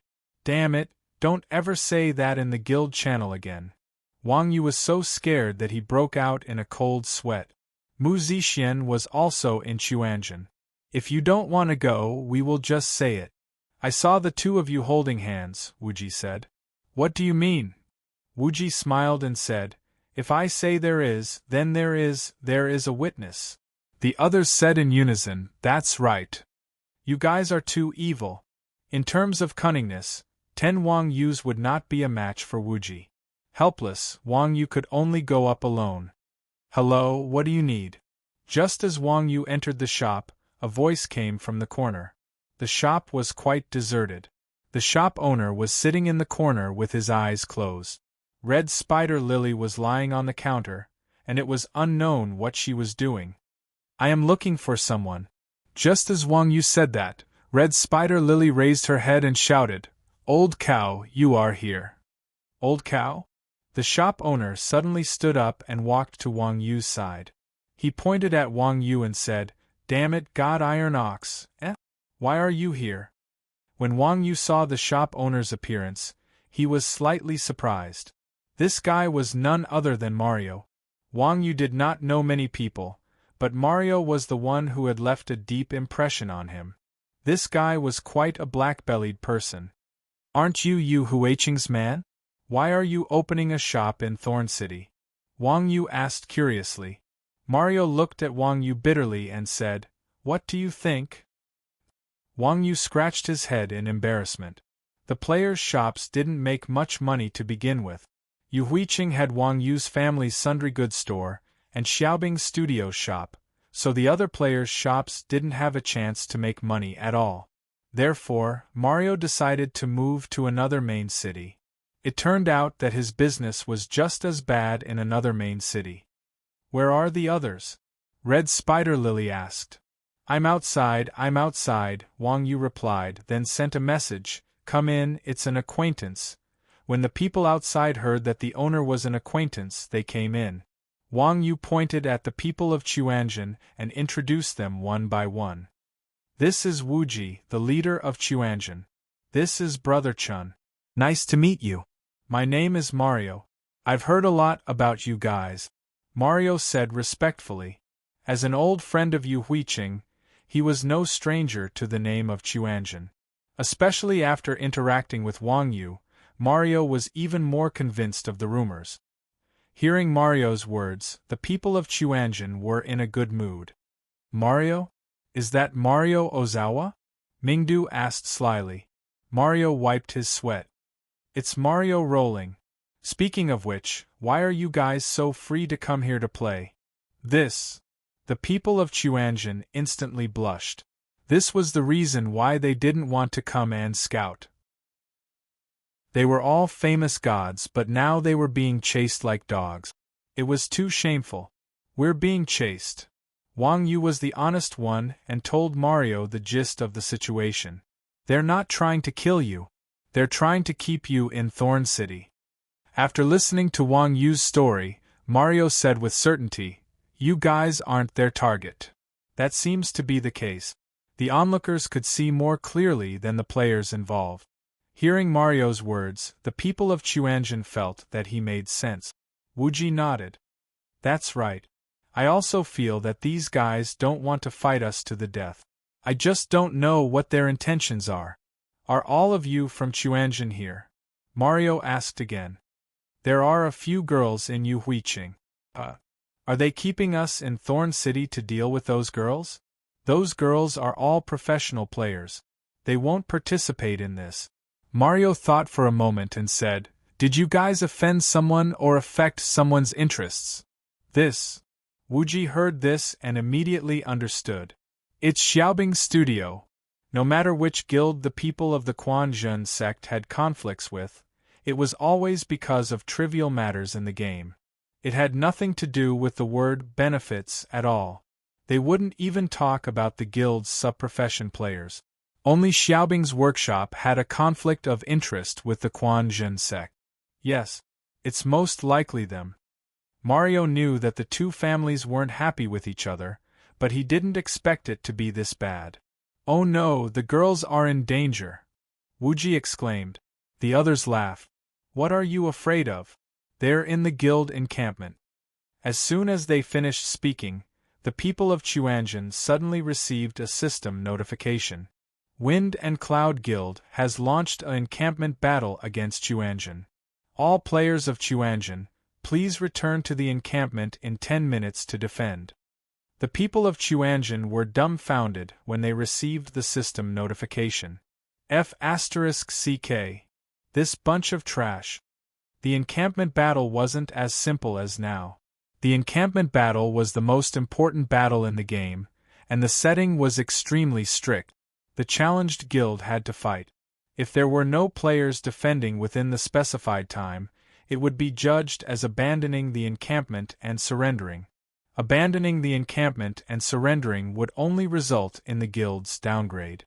If the encampment's crystal was shattered after the surrender, the encampment would disappear, and the resources in the encampment storage would be looted. The encampment wasn't something that could be defended easily.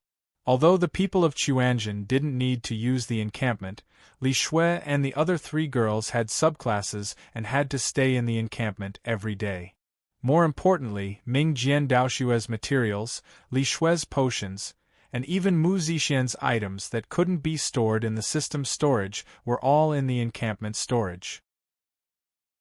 If the encampment was broken through, all of these would be taken by Wind and Cloud Guild. Not long ago, Chuanjin had used this to trick Gokura Kujodo. They didn't expect retribution to come so quickly. It had only been a short time, and someone had already used it on them. F*CK, we've been lured away. No, we have to return. The people of Chuanjin hurriedly stood up and prepared to leave. At this moment, Ming Jian Daoshue and Bai Ming Yuyu sent another message. There are so many people at the teleportation point. The people of Chuanjin panicked when they heard Ming Jian Daoshue and Bai Ming Yuyu's words. Mingdu panicked. What do we do? If Wuji isn't here, Blood Alliance won't be able to help us. When a guild stood in a guild residence, regardless of whether it was a friendly guild or another guild, they could all participate in the battle. However, there was one condition. The guild leader had to personally invite the guild leader to the guild assembly hall. Otherwise, even friendly guilds could only watch from the sidelines. Wuji thought about it and said, replying to Yu Huiqing, the teleportation point is completely blocked. Do we have to walk back? Chuanjin only had 10 people. Even if they were second-rate experts, they might not be able to win against a few hundred people head-on. Moreover, Wind and Cloud Guild had so many experts. Chapter 4:14. Genius 1 second. Remember if you want to go? Shua.net provides you with wonderful novels to read. In the grocery store of Xiaobing Studio, Yu Huiqing, Li Xiaobing sat at the counter and asked her subordinate, how's the progress? Waning Moon Ice, who was in charge of Sector 7, said with respect, Chuanjin's people are trapped in Thorn City. Wind and Cloud have started a garrison battle against Chuanjin. Everything is going well. Love Go Small say, Netku Dawn Moon Ice was completely convinced by her boss. She knew how hard it was to deal with Chuanjin sect. Not only were they strong, they were also full of schemes. Even Blood Alliance had to give them face. Who would have thought that Li Xiaobing would be able to get them into such a state with just a few moves? First, he sent someone to lure Chuanjin's men to Jingji City. Then, he made his move on them. Now that Chuanjin was in Yu Huiqing, all he had left were a few women who were not much stronger than newbies. It should be known that these women were the real trouble for Xiaobing's studio, and the others were just some obstacles. At this time, if Li Shui and the others dared to come out and fight, they would definitely be wiped out. If Li Shui was wiped out, any high-level potions would also disappear, which was exactly what Xiaobing's studio wanted. If Li Shui and the others did not accept the challenge, all of Chuanjin's supplies would belong to Xiaobing's studio. However, the materials that Chuanjin had hoarded were more than what Xiaobing's studio invested, not to mention the goods from the grocery store. No matter what, this wasn't a loss and Chuanjin was in a dilemma. Dawn Moon Ice almost laughed out loud when she thought about this. Li Xiaobing looked at the battle report of her subordinates and said with a smile, hee, a group of guys who have never seen the world dare to play sniper games with me.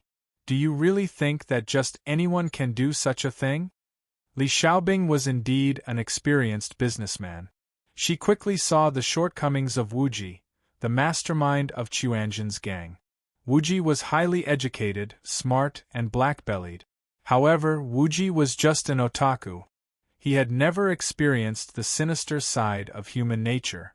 No matter what he did, he would not overdo it, revealing an academic style, which was fundamentally different from Li Xiaobing's ruthless style. After 2 confrontations, Li Xiaobing could tell that although Wuji's methods were brilliant, he was still a newbie. He was good at smashing bricks in the game, but compared to real businessmen, he was still far from it. Boss is still the wiser one, Dawn Moon Ice praised sincerely. Li Xiaobing smiled and asked, how is the woman called Yuxian now? We've already followed the plan and brought them to our base in the name of looking at the goods. Li Xiaobing said happily, good job. Now that this is over, I'll give everyone a bonus. I'll take you to Bali at the end of the month. Being good at painting pie in the sky was also a necessary skill for a boss. Thank you, boss, but there's something I don't understand. Why did we kidnap the woman called Yu Xian? Dawn Moon Ice asked in confusion. In fact, the main target of Xiaobing's studio this time was Li Shui.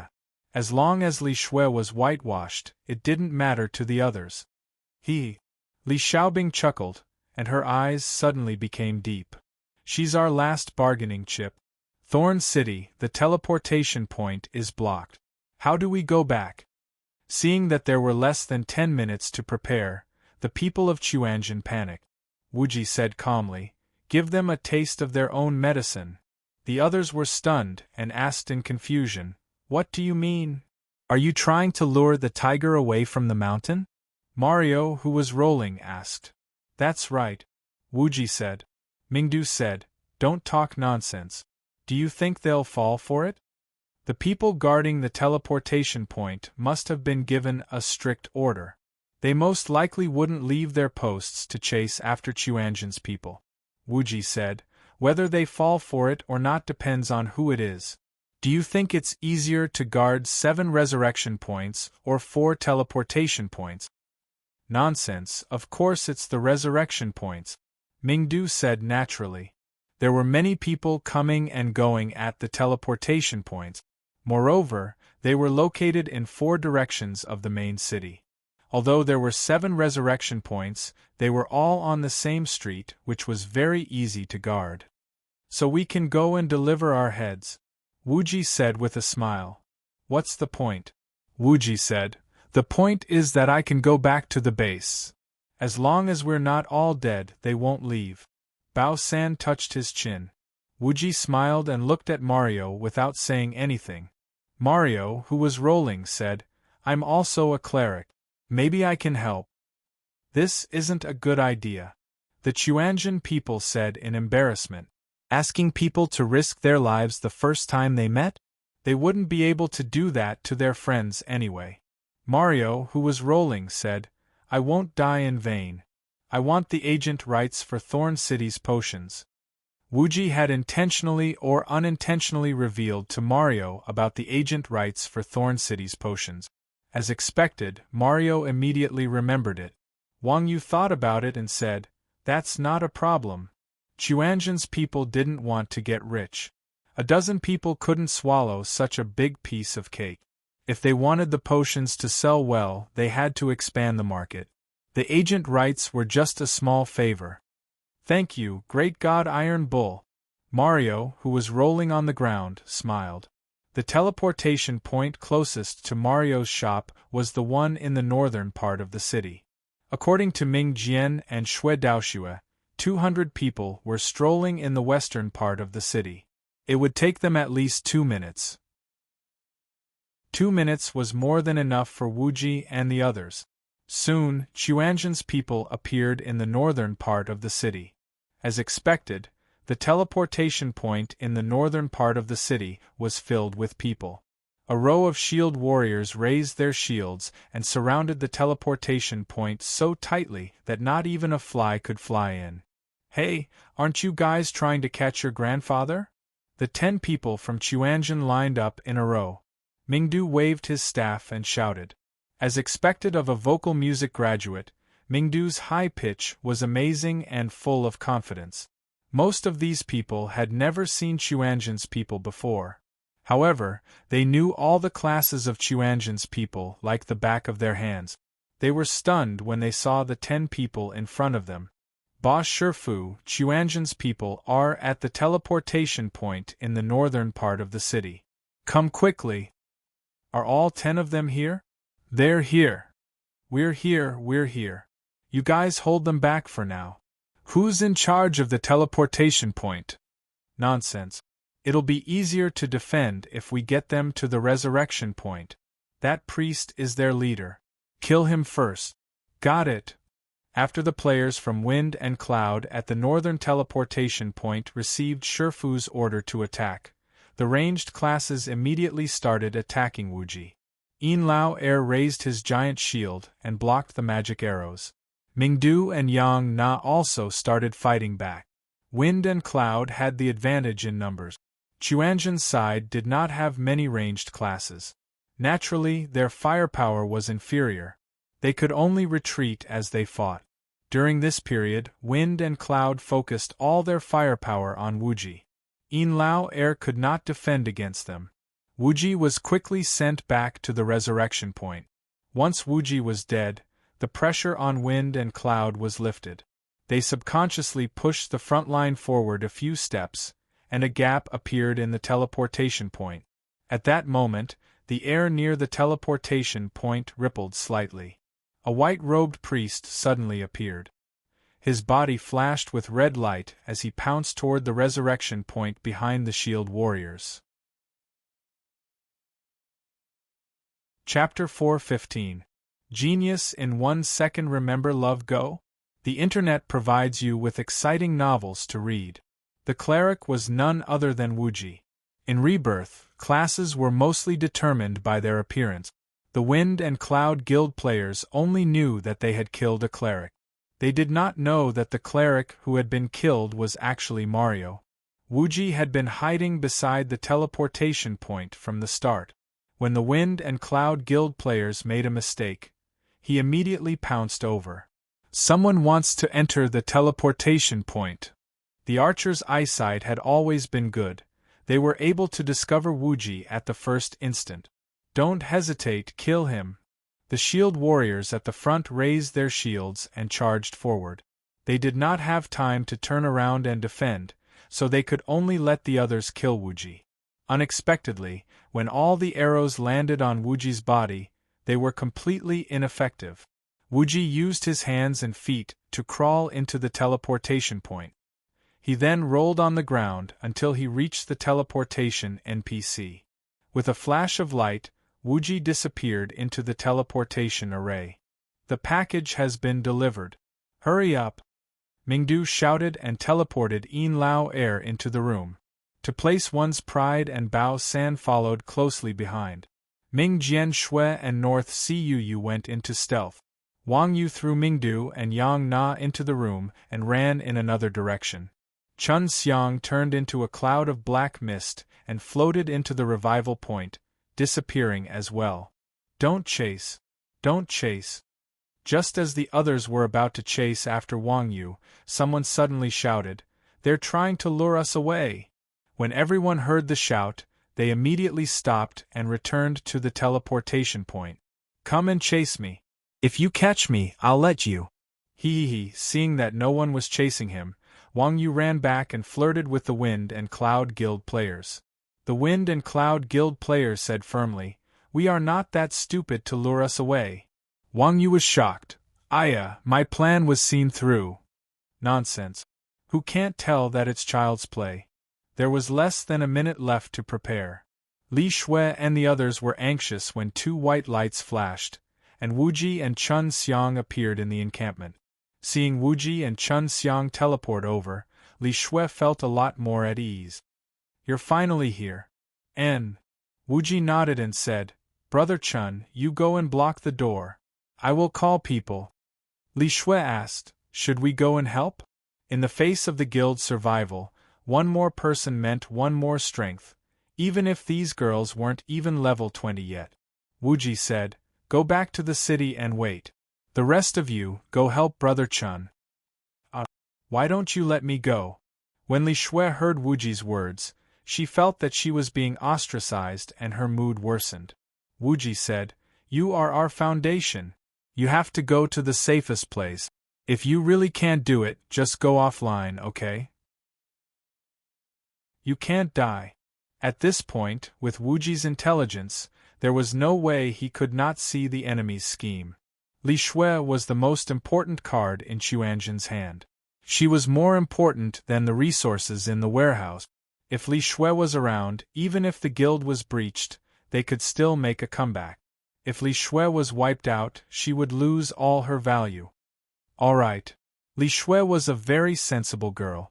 She knew that the only thing she could do was not to cause trouble. Hearing Wuji's explanation, Li Shui bit her lips and teleported back to Yu Huiqing. Molly followed Chun Xiang to the encampment entrance.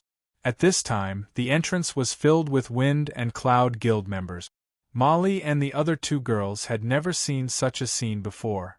The last bit of confidence they had was instantly gone. "Brother Chun, where's third brother Bao?" Molly asked Chun Xiang. Chun Xiang commanded the evil demons to block the city gate as he replied, "They'll be here soon." At the same time, Shifu also teleported to the teleportation point. Seeing that only Wang Yu was left, he said in surprise, "Have the others been killed? Everyone, head to Central Street. They've escaped." The person in charge of the teleportation point in the north of the city, Sword Emperor, was sweating profusely. Shifu laughed. "Escaped? Where to? Our people have already surrounded them. All the entrances in this area are blocked." "Are the people from other teleportation points here?" Sword Emperor asked. Shifu nodded. "That's right." As soon as Shifu received the news, he ordered all the members of Wind and Cloud Guild to surround the city from all directions. At this time, all the entrances in the north of the city, including Central Street, were blocked. We've been tricked. Sword Emperor immediately came to a realization. It was true that Wang Yu was luring the tiger away from the mountain. However, Wang Yu was misleading them. He was not luring their people away, but the people from other places. Thinking of this, Sword Emperor shouted, "Go back, they're on the roofs." The roof? Sure, whose pupils shrank when he heard that. A chill ran down his spine, and he felt a chill run down his spine. He was used to blocking people on the ground. He had forgotten that these people did not walk the normal path. "Quick, quick, quick, everyone, retreat!" Shifu hurriedly gave the order to retreat. However, the roads in Thorn City were complicated.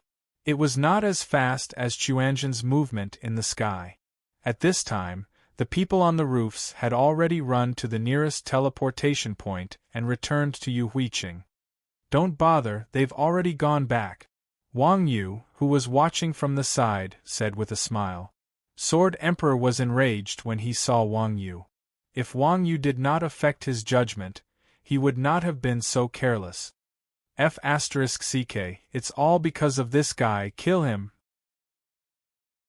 No one was happy when they found out that they had been tricked, especially Sword Emperor and Shifu. Both of them were leaders of the guild. It was too late to make amends, so they could only vent their anger on Wang Yu. After receiving the order, the players of Wind and Cloud Guild threw their spells and arrows at Wang Yu. Bam! The afterimage exploded. Wang Yu's real body had already jumped onto the roof. After a few leaps, he landed on the city wall directly above the teleportation point. "Goodbye." Wang Yu waved his hand and jumped down from the city wall. With a flash of white light, he disappeared. Seeing their target jump into the teleportation point under everyone's gaze, everyone was dumbstruck. For a moment, the entire place was silent. After all, it was normal for people to react like this when they first saw a martial art. This was especially true for Wang Yu, who had used this martial art to its limit. The city wall of Thorn City was almost 20 meters tall. After Wang Yu jumped onto the roof, he ran up the wall. The visual effect was definitely 100 times better than the special effects seen on television. Everyone had heard of parkour before, but Wang Yu's current skills were way better than the top parkour players. Are we really playing the same game? After a long time, Manjusaka, who had been observing from afar, finally regained her senses and asked Mario, who was beside her. Wang Yu's skills reminded Manjusaka of a standalone game from many years ago called Killing the Original. Chapter 4:16. Seeing more and more enemies gather outside the encampment, Molly and the other two felt their hearts sink. They had finally found a stable place to stay. Was it going to be destroyed so quickly? "Third brother, will we fail?" Molly asked Bao San. Bao San comforted them. "Victory and defeat are common, don't be afraid. But our encampment, It's okay, as long as we don't surrender, at most our encampment will be destroyed. The warehouse won't be looted. Mingdu giggled. The encampment didn't matter to Chuanjin and the others. If it wasn't for the resources in the warehouse, they would still be drinking in the tavern. When Molly and the other two heard this, their hearts sank even more. Not abandoning the encampment meant fighting to the death. With a dozen of them against so many people, the outcome was obvious. Were they prepared to fight to the death? Molly looked at the usually frivolous fellows of the Quanjin sect. Although their expressions were relaxed, they were determined to die. Her heart surged with emotions. "Sisters, no matter what, we can't retreat," Molly said firmly. "Okay." The other two girls nodded their heads stubbornly. "Now, the two of you can go move those things out." "Okay," the two girls answered, then turned around and walked towards the warehouse. At that moment, a system notification appeared. "Preparation time is over. Wind and Cloud Guild is attacking Chuanjin encampment. Attacking party. 500 people. Not in the battlefield. 34 defenders. 15 men. Not in the battlefield. 3 time. 60 minutes target. Guild crystal after 60 minutes. Wind and Cloud Guild didn't break through the crystal and successfully defended." "Why aren't Blood Alliance's people here yet?" Chun Xiang asked Wuji. Wuji said, "They are reinforcements. They will need to wait another 10 minutes before they can join the battle." The first 10 minutes of the guild encampment battle would be between two guild. Reinforcements from other guilds could only join the battle after the first 10 minutes. Otherwise, Wind and Cloud wouldn't have only sent 500 players despite their numbers. At this time, Wang Yu was still in Thorn City, so he could only be considered to have yet to enter the battlefield. Considering the suddenness of the residence battle, the system was very humane. As long as players from the host guild were not present, they would be considered to have yet to enter the battlefield. Players who had yet to enter the battlefield could join the battle at any time. However, even if Wang Yu was there, it would not be easy for the 13 of them to withstand the attacks of 500 people within 10 minutes. Storming a fortress was not like the past, where they could run away if they couldn't win, wait for the enemy to catch them off guard, and then harass them again and again until they collapsed. Now, Chuanjin's team had to face the enemy's 500 opponents head-on. These 500 players weren't brainless NPCs. These 500 players were equipped with all classes and had excellent equipment. They also knew how to adapt to the situation and coordinate with their classes. If not for the residence's main entrance providing cover, these 13 players would have been annihilated in a single wave of attacks. Although players on both sides could resurrect, resurrection required time. Once one side was annihilated, the battle would end prematurely. A team of 13 versus 500. Surviving within 10 minutes was an unimaginable feat for any player. The members of Wind and Cloud Guild had gathered outside Chuanjin's residence a long time ago.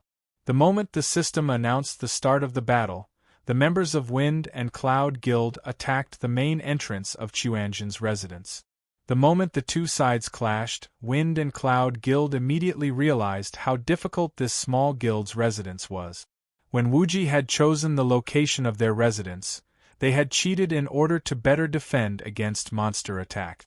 The main entrance of Chuanjin's residence was behind the walls of the canyon. The walls on both sides became the best cover. The width of the walls was only 4 meters, and only 4 players could pass through it side by side. This greatly reduced the difficulty of defending the entrance. Soaring Spring's 6 demons lined up in a row and blocked the entrance with Yin Lao Air. Yin Lao Air had Wuji's red light to protect him. With his shield up, he was not afraid of long-range attacks. The 6 demons had thick hides and flesh.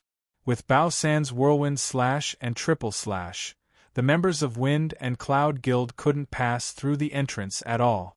After all, even the players couldn't break the system's rules and punch through the walls. If it was flat terrain, they could push through in one wave with their numbers advantage. Wind and Cloud Guild couldn't make use of their advantage in numbers.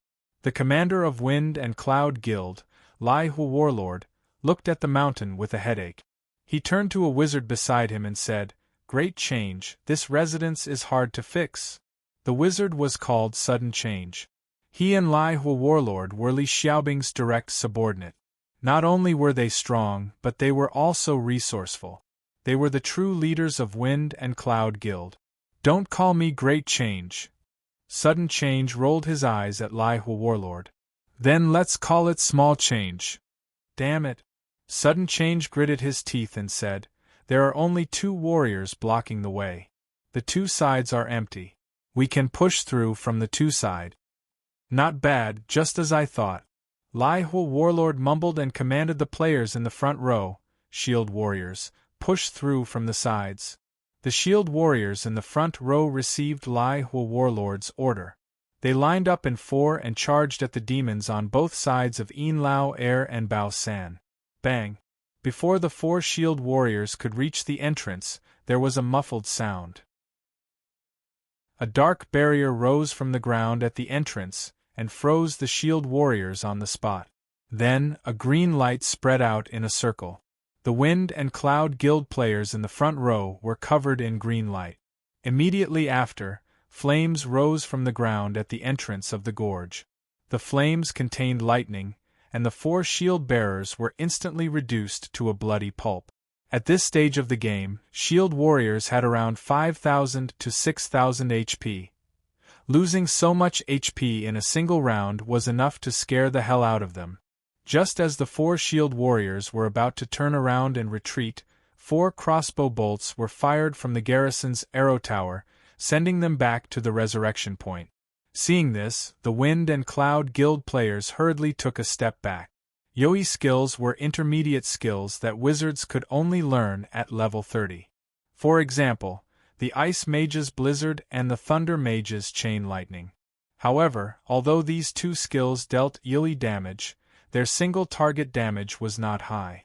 On the other hand, the wizards could reduce the tanks to nothing. Their damage was terrifying. If even the tanks were like that, the others would still die if they charged head-on. They were all employees who received salaries. If they charged forward without the command of their commander, who would be responsible if they got wiped? They were all smart people. Naturally, they would not stick their necks out. Damn, their AoE wizards can insta-kill the tanks. Seeing the 4 shield warriors get insta-killed, Sudden Change's face turned green. This is not going to be easy. Fire Warlord frowned. What should we do? Sudden Change glanced at the 3 people on the arrow tower and said, "The arrow tower is a blind spot. We can let the assassins sneak in and use charge. We can destroy the arrow tower at the same time." Fire Warlord said shamelessly, "That's right. I think so too." Sudden Change, 12 points. Yang Na, who was in the arrow tower, proudly displayed her kill points. Chun Xiang and Mingdu said gloomily, "Damn, Sister Qingxue, your attacks are really sharp." "Of course. Are you not convinced?" Yang Na asked. The 2 said shamelessly, "Of course. Of course." Everyone was speechless. If it was someone else who had stolen the kill, these 2 would have spat the shit out of their teammate. Now they were convinced. How shameless. Wuji said in the channel, "Stop fooling around. Their assassins are coming. Little chick, go pave the way. Daoxue and Old Fish, watch carefully." "Got it." Daoxue and Baiming Yuyu, who were standing behind the stone walls at the entrance, made an okay gesture. To place one's pride ran from the back to the front. He took out some lime powder, bent down, and secretly sprinkled it on the ground. Lime powder could break stealth. Only Yu Huiqing's players knew. Outsiders like Wind and Cloud Guild didn't know. If Morning Moon Ice was here, she might have warned Fire Warlord, but she was still waiting outside. "What is that fellow doing bending over?" Feng Yun suddenly asked in bewilderment. "I don't know. Kill him." Fire Warlord didn't know what to place one's pride was doing, but a Grandmaster of Combat dared to do something like this within range. It was a provocation. If he didn't kill him, it would be a waste of his position. Who would have thought that hidden pride would be so nimble? She dodged left and right, continuously dodging arrows and spells. Soon, the canyon entrance was covered in a layer of lime powder. To place one's pride had just retreated to the back when he saw footprints on the white ground. The Chuanjian players smiled. They're here. At this time, Yin Lao Air and 6 demons blocked the entrance. They only left a gap behind the mountain wall. The gap was behind the mountain wall where the Wind and Cloud Guild players couldn't see. It was very clever. There was one person at each exit. It was Daoxue and Baimingyu. Assassins had always been a mainstream class, and there were many assassins in Wind and Cloud Guild.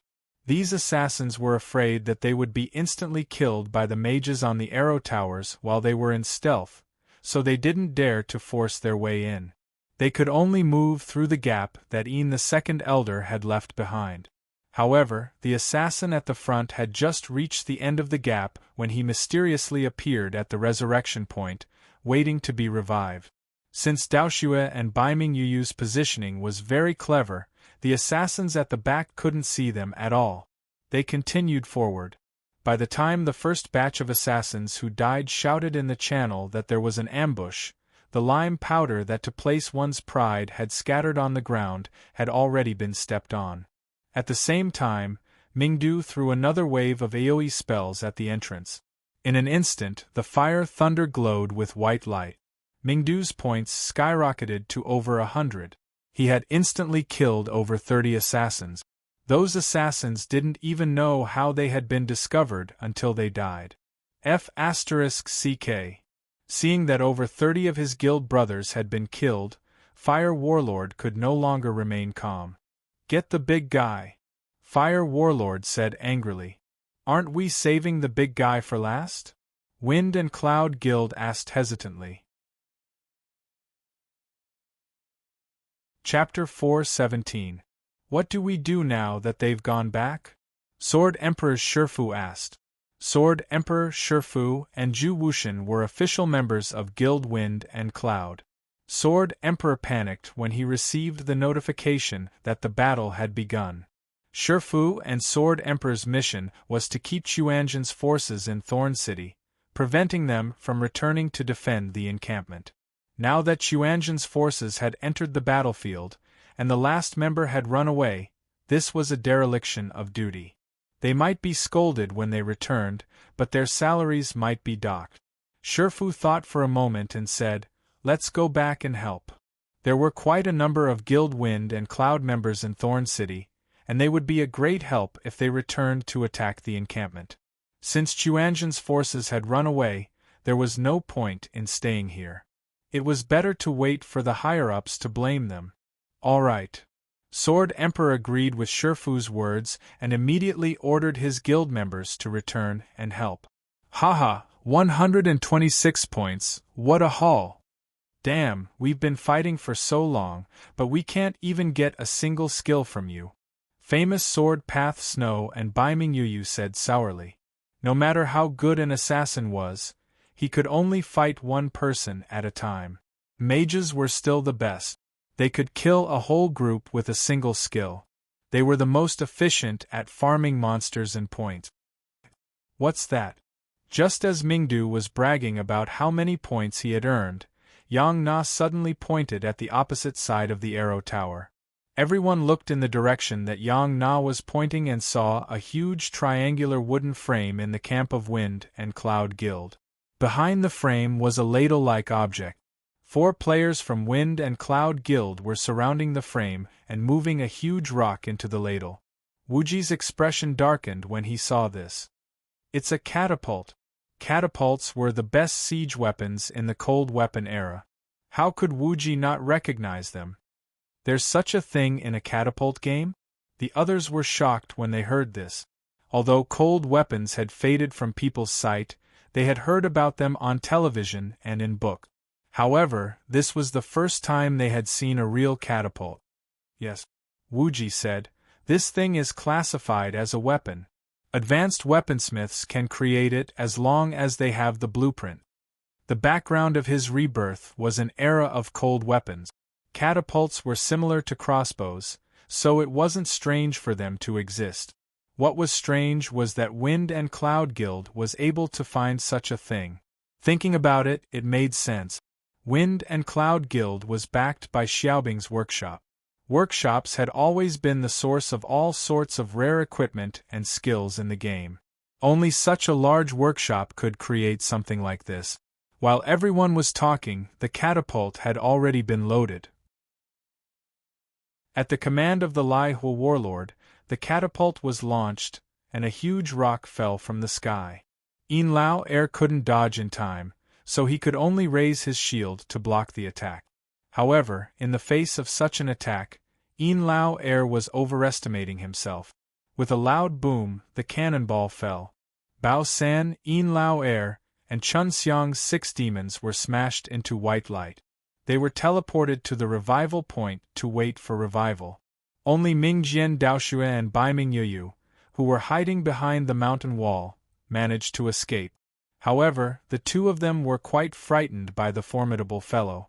What made Yin Lao Air want to cry was that the cannonball had emptied his shield and turned it into a useless item. Chun Xiang, who was standing on the wall, felt his heart ache so much that his mouth twitched. These 6 demons were leveled up to level 25 by Chun Xiang. It should be known that leveling up required a share of the master's experience. Otherwise, with Chun Xiang's leveling efficiency, he would have reached the top of the leaderboards long ago. Chun Xiang had put in a lot of effort to train these 6 demons from level 1 to level 25. However, they were wiped out in an instant. If this was in real life, the catapult's cannonball would have definitely blocked the entrance. However, the huge rock was a consumable, and like the arrow, it disappeared as soon as it hit the ground. After Yin Lao Air and the demons were killed, the frontline players from Wind and Cloud Guild charged forward. Just like before, the gorge only allowed 4 people to pass through. However, without the front line blocking the way, just Spring Source 2 crowd control players and Bright City's Yang Na's damage output wouldn't be able to stop the wave upon wave of players. Not long after, a gap appeared in the 3-man blockade. Mingjian Daoxue Yoyu Baiming, and to place one's pride fought back bitterly. However, there were too many tanks at the front line, and their classes countered them. No matter how skilled or well-equipped they were, they could not last more than a few rounds before they were smashed into white light. Seeing that the players from Wind and Cloud Guild were about to reach the entrance, Yin Lao Air rushed out of the entrance with a sword and shield in one hand and Bao San's whirlwind in the other. Chun Xiang summoned the demons again to form a formation with the 2 of them. He wanted to forcefully seal the entrance, but the second cannonball landed. Bang! White light flashed, and the area behind the entrance was cleared again. Not only Yin Lao Air and Bao San, even the players from Wind and Cloud Guild were crushed to death. Such a ferocious scene stunned both sides. F***CK, this thing attacks indiscriminately. Lihua Warlord said with his mouth agape. This was the first time Wind and Cloud Guild had used a catapult since it was created. Wind and Cloud Guild gave an order, "Don't just stand there, their line of defense has been breached. Charge." "Yeah, that's what I was thinking too," Lihua Warlord added and received a bunch of eye rolls. The players from Wind and Cloud Guild received the order and charged forward again. From this, one could see the benefits of having more people. Although the entrance could only allow 4 people to pass through, Wind and Cloud Guild had enough players. It was not a big loss to lose 4 people at once. Chuanjin only had 12 people. No matter how strong they were, they could not afford to lose so many people. Even if only 5 people died, they would lose more than half of their strength. With this, they would not have enough backup. Wuji sighed. F***CK, it's only been 4 minutes. I didn't think they would be breached so easily. 12 people fighting close to 500 people, even if no one died, their supplies would not be able to keep up. Wuji did not expect to last 60 minutes. Of course, if the other side did not have a catapult, they could hold on until Blood Alliance came to support them. However, the appearance of the catapult completely turned the situation around. The others were also disheartened.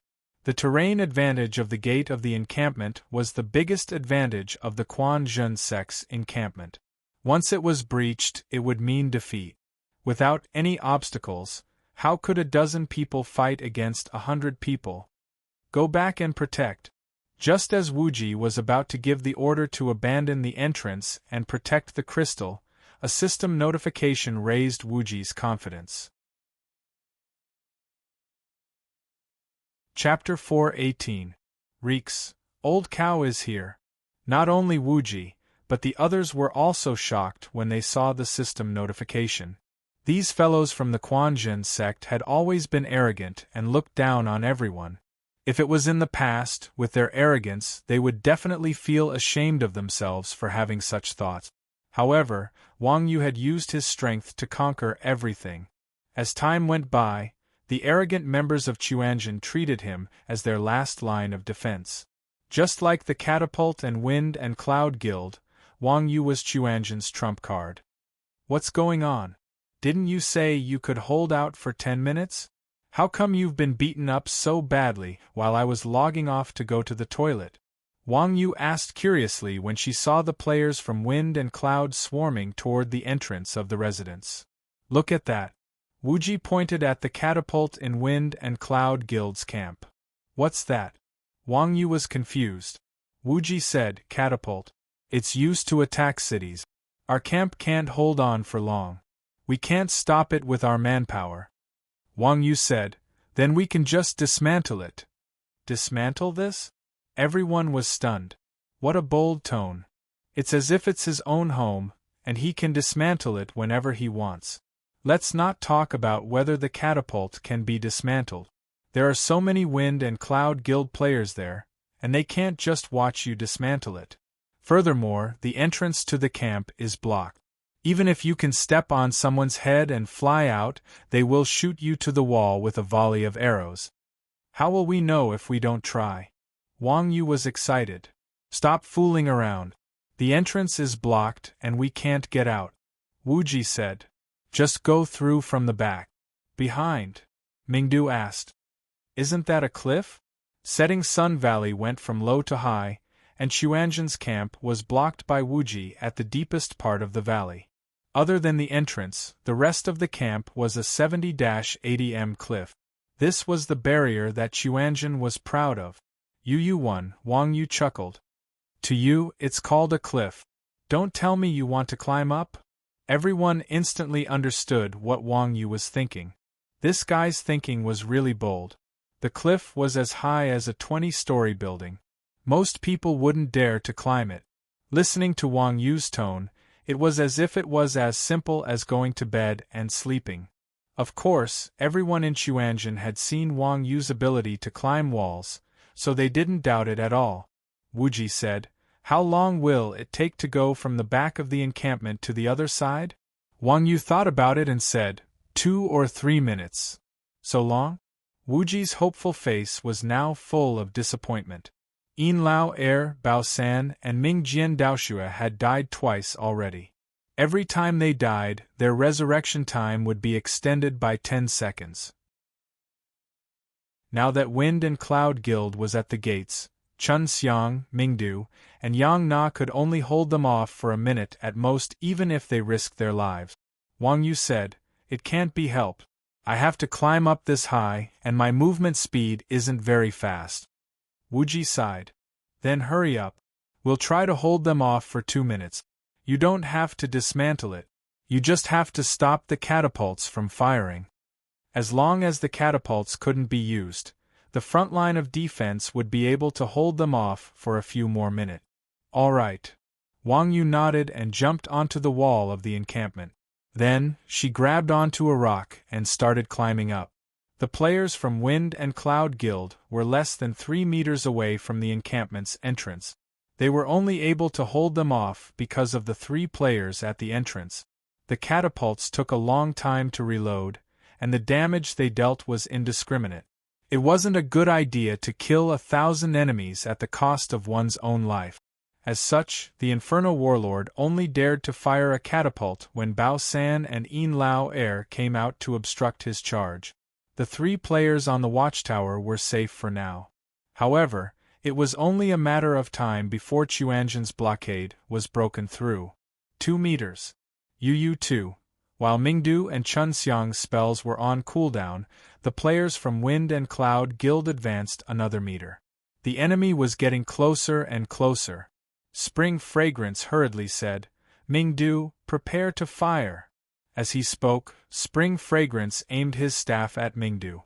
A faintly discernible band of energy appeared between the two of them, and Mingdu's HP began to rise rapidly. "Got it!" Mingdu waved his staff. Thunder fire condensed, and a sky full of fire arrows landed in front of the encampment's entrance. With Chun Xiang's help, Mingdu's fire arrows rained down for more than 20 seconds. When the fire arrows landed on the ground, lightning crackled, and a large number of players from Wind and Cloud Guild were instantly killed. However, the shield warriors at the front line knew that Mingdu's magic damage was extremely high. When Mingdu cast his spells, they raised their shields and blocked the damage in time. Even so, when Mingdu's mana bar was emptied, the shield warriors' HP dropped by 2/3. Some of their shields were almost depleted. This made all the players from Wind and Cloud Guild remember Mingdu as a terrifying mage. This was what it meant to be a canon mage. After being bombarded by Mingdu, the damage of other mages was a joke. At this moment, there were still a dozen shield warriors at the entrance of Chuanzhen's encampment. Chun Xiang and Mingdu were completely useless now that they had no mana. Yang Na fired her crossbow and blocked the way. However, archers were not AoE cannons like mages.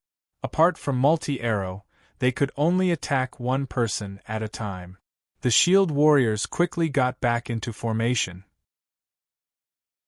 The other players from Wind and Cloud Guild swarmed in from the canyon behind them. F***CK. Why are there so many people? How much longer until second bow revives? 20 seconds. Where did old cow go? I just climbed up the cliff. Why are you rushing me? F***CK. Mingdu and Chun Xiang were in complete despair. Yu 3, humph. Yang Na gritted her teeth and jumped down from the watchtower. When the shield-bearers of Wind and Cloud saw the archer of the Quanzhen sect jump down, they were all stunned. Archers always tried to stay as far away from their targets as possible. Was this woman here to die? At this thought, the shield warriors from Wind and Cloud Guild rammed into Yang Na. Yang Na dodged and turned to the side of a shield warrior. She grabbed the shield warrior's shoulder with her left hand and pointed the crossbow at his face with her right. She pulled the trigger and a white flash appeared. Close combat was Yang Na's standard fighting style. What the F***CK? The other shield warriors were shocked when they saw Yang Na killing people at such a close distance. They surrounded her again. Yang Na pushed her footwork to the limit. Every time she turned around, she would nimbly dodge an attack and pull the trigger at the same time, killing a shield warrior with low health. In an instant, the shield warriors in the front row of Wind and Cloud Guild were all killed by Yang Na. Yang Na was also engulfed by a sky full of arrows and spells. Chuanzhen's last line of defense was basically destroyed. The players from Wind and Cloud Guild were very close. At this moment, Molly and the other 2 who had been missing climbed up the watchtower. "Why are you here?" Mingdu asked curiously. "To help," Molly said. Mingdu smiled bitterly. "Let's go back. You're only going to die." Molly, the highest level of the 3 girls, was only level 17. The lowest level players were level 25. Mingdu was already being polite when he said that the girls were going to die. Don't underestimate us. Chapter 419. Genius 1 Second Remember Net, providing you with exciting novels to read. What is this? Seeing the red, blue, and black bottles on the ground, Mingdu asked in surprise. Marie said, "Potion." As she spoke, Marie displayed the properties of the potion. Fire elixir effect. When consumed, dispels the freezing effect. When thrown, deals small area fire damage. Fire damage is limited to 1 HP per second. Lasts for 5 seconds. Ice potion effect. If consumed, dispels burn status. When thrown, it will cause Frost Nova skill effect, dealing 150 frost fixed damage in an area and reducing movement speed by 50 for 20 seconds. Rampage elixir effect. Will cause berserk effect if consumed or thrown. Attack increased by 80, defense reduced to 0. Comes with the buff confusion. Randomly attacks a target within the field of vision, regardless of friend or foe. Lasts for 30 seconds. F***CK. Isn't this the item bottle of the Stealer? The Thief was the advanced class of the Thief class. While the strength of the stealth skill was greatly increased, the Thief was adept at using all kinds of item bottles and poison skills to attack the opponent. It was similar to the Lurker class of the Archer class, and was nicknamed the Wretched Duo by the players who had reincarnated. The item bottle of the Thief was a very unique item for the class. It could be used to attack and control, which was quite interesting. Because of the variety of changes in battle, it was also known as the Juggling Thief. However, while the Sideshow Thief was easy to pick up, it was also very difficult to master. This was because the most unique item, the bottle skill, was on the level 40 skill tree for Sideshow Thieves. Not only that, but this skill also required players to complete quests to obtain the skill blueprint. As a result, very few Sideshow Thieves could persist until the end. He was surprised that the girls knew this skill.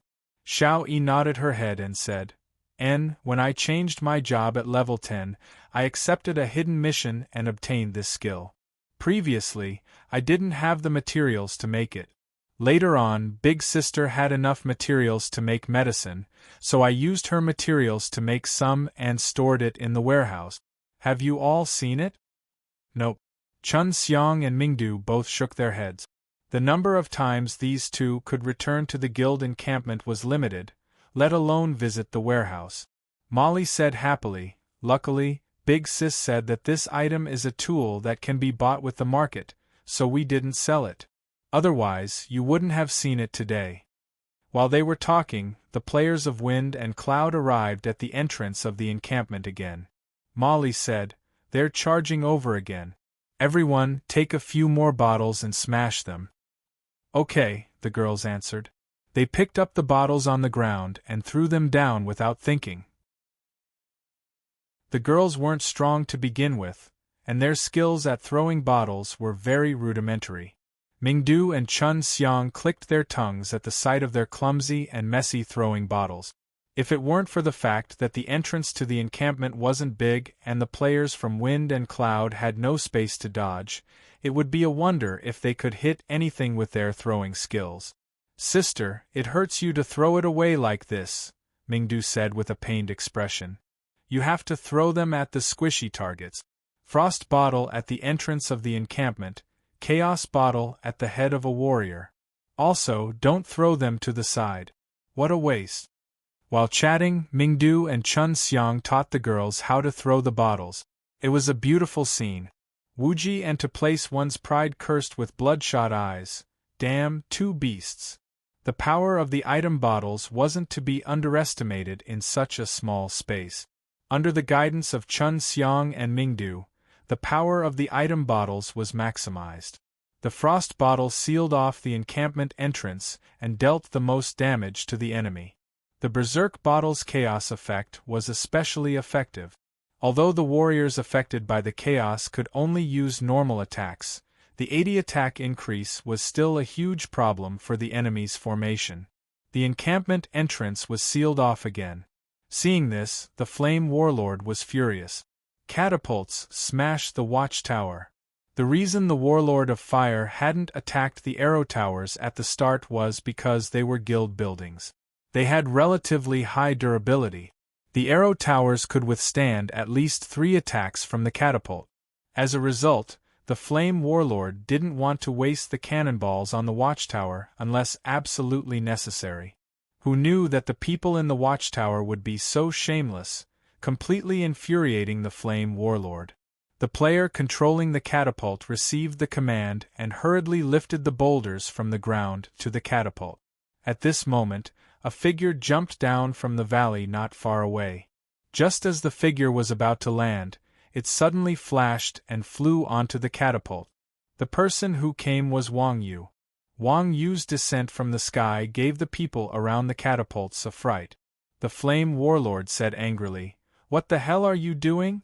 Which department is this month's bonus or not? Go play somewhere else." The Wind and Cloud Guild players would never have guessed that Wang Yu, who was supposed to be stuck in the encampment, would suddenly appear here. As a result, the Flame Warlord treated Wang Yu as one of his own. Hearing the Flame Warlord's words, Wang Yu was slightly taken aback. He smiled and said, "You idiot!" As he spoke, Wang Yu unsheathed the Heaven and Earth blade and slashed at the rope on the side of the catapult. Whoosh! One rope was cut.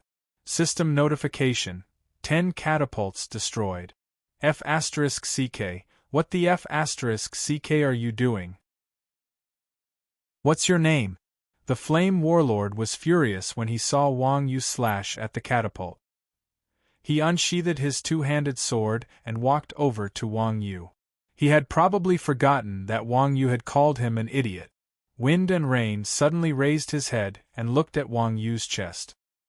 His expression changed, and he pulled the Flame Warlord back. "Careful, he's from Chuanjin." "Chuanjin?" The Flame Warlord looked at Wang Yu in surprise. "That's right, I'm Iron Ox," Wang Yu said as he slashed at the catapult again. 20 catapults destroyed. How did you get here?" The Flame Warlord asked in horror. The entrance to the gorge was full of people. Even an assassin with stealth couldn't run here, let alone a half-useless professional grandmaster of combat like the Flame Warlord. He didn't dare imagine that Wang Yu had climbed over the cliff. "I ran here," Wang Yu muttered. He kicked the catapult and broke it. 35 catapults destroyed. F*CKU. Hurry up and kill him. Seeing that the catapult had been destroyed in just a few words, the Flame Warlord couldn't care less about his curiosity. He roared and commanded the people nearby to attack Wang Yu. The players carrying the stones were all warriors with extraordinary strength. After hearing the command, they unsheathed their swords and slashed at Wang Yu. Wind and Rain condensed an ice spear and threw it at him. Wang Yu saw the opponent's attack and chuckled. He leaped up unhurriedly and grabbed the topmost beam of the catapult. With a pull of his arms, he flipped his body and sat on the beam. The warriors and Wind and Rain's attacks missed and landed on the catapult. System notification: 75 catapult damaged. Unusable. Seeing this, the Flame Warlord almost spat out a mouthful of blood. "Do you dare come down and fight me?" The Flame Warlord shouted angrily, pointing at Wang Yu. This catapult was not easy to make. Even with Wind and Rain's financial resources, they could only make one. Wang Yu destroyed it in minutes. How could the Flame Warlord not be angry? "Not bad, you're very brave," Wang Yu chuckled. He slashed at the topmost beam of the catapult and jumped down lightly. Chapter 420. Kill him. The Raging Inferno Warlord wasn't the kind of idiot who would take the initiative to fight in a one-on-one situation. When he saw Wang Yu jump down from the catapult, he commanded the surrounding players to surround and attack Wang Yu. The instant Wang Yu landed, he sensed the murderous intent of the surrounding players. Just as he was about to dodge, his legs suddenly gave way and he sank. A hybrid spell. Wang Yu was shocked. He couldn't help but glance at Sudden Anomaly, who was holding his staff. This guy, who didn't stand out, was actually a hybrid mage like Mingdu. Unlike Mingdu's Thunderfire hybrid spell, Sudden Anomaly's spell was a hybrid of ice and earth. When the two elements were combined, the power of the spell would skyrocket. When ice and earth were combined, it could create a unique attribute: Swamp. Although Swamp's damage wasn't as strong as Thunderfire, its control and defense were far superior to other classes. It was even comparable to Warlocks. For example, sudden anomalies, flowing swamp river, caused a 40% ice movement speed reduction effect and stacked with a 40% swamp movement speed reduction effect. It was enough to turn a full agility archer into a snail. Not bad, you even know hybrid spells. Sudden anomaly was a little surprised. Although hybrid mages weren't the only hidden classes, they were still very rare. Ordinary players had to be knowledgeable to recognize them. Knowledge doesn't necessarily mean strength.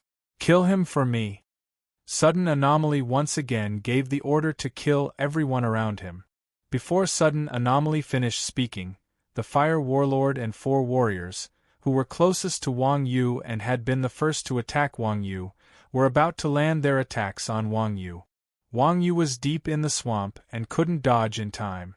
He switched his weapon to a one-handed sword and flicked his wrist. The longsword produced a series of sword sparks. Ah! The Fire Warlord and the others cried out in pain. 3 of them were instantly turned into white light by Wang Yu. The attacks of the other 2 were also forcefully stopped. They screamed and squatted on the ground. F***CK. The winds and clouds suddenly changed. They were so shocked by Wang Yu's sword that their souls almost flew out of their bodies. Just now, Wang Yu's attack had been extremely fast. From the side, it looked like a single slash.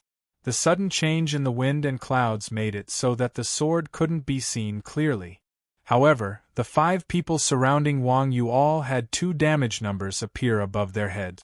In other words, Wang Yu had stabbed 10 times in an instant. That was a terrifying number. In particular, the power of these 10 swords made Feng Yun's heart skip a beat. The Fire Warlord was stabbed twice in the face. Another person was stabbed in the glabella and the nose by Wang Yu. The 2 of them were warriors, so they weren't stabbed in the vitals. They were only cut to critical health. As for the other 3, they were all stabbed in the eyes by Wang Yu and instantly killed. Sudden Anomaly was not stupid. Naturally, he could see that Wang Yu's 10 swords were all aimed at the opponent's eyes. There was no sense of pain in rebirth, nor was there any bloody scenes. However, the simulation of having one's eyes pierced was definitely enough to leave an indelible shadow in one's mind. In just 1 second, 3 people died and 2 were injured. The cruelty of his methods and the viciousness of his attacks were shocking. Was this scary guy really just a grandmaster of combat? In contrast to Sudden Anomaly's fear, Wang Yu was rather dissatisfied with his own sword. This sword technique was called Dazzling Dazzle. It was based on swinging the sword and using the shaking of the wrist to create the illusion of 10 swords in a second. It was a very skillful sword technique. If it was in real life, Wang Yu was confident that all 10 swords would hit the opponent's eyes. However, in the game, 4 of his swords missed. It seemed that the agility attribute in the game had some effect on the speed of attack. As Wang Yu shook his head and sighed, the arrows and spells from the surrounding guild wind and cloud were already flying in front of him. Seeing that Wang Yu was about to be engulfed by the countless arrows and spells, Wang Yu smiled.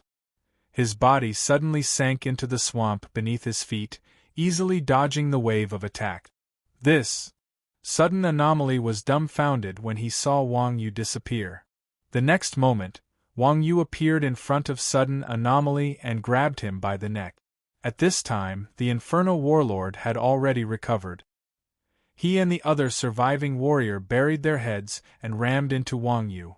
Wang Yu threw Sudden Anomaly with all his might, causing the 2 warriors to pause for a moment. At the same time, he switched the one-handed sword in his hand to the Universe Blade in its scabbard. When the 2 warriors were not too far away from him, Wang Yu lowered his center of gravity and abruptly unsheathed his saber. A circle of saber light rippled around Wang Yu's body, and flowers of white light lit up around Wang Yu.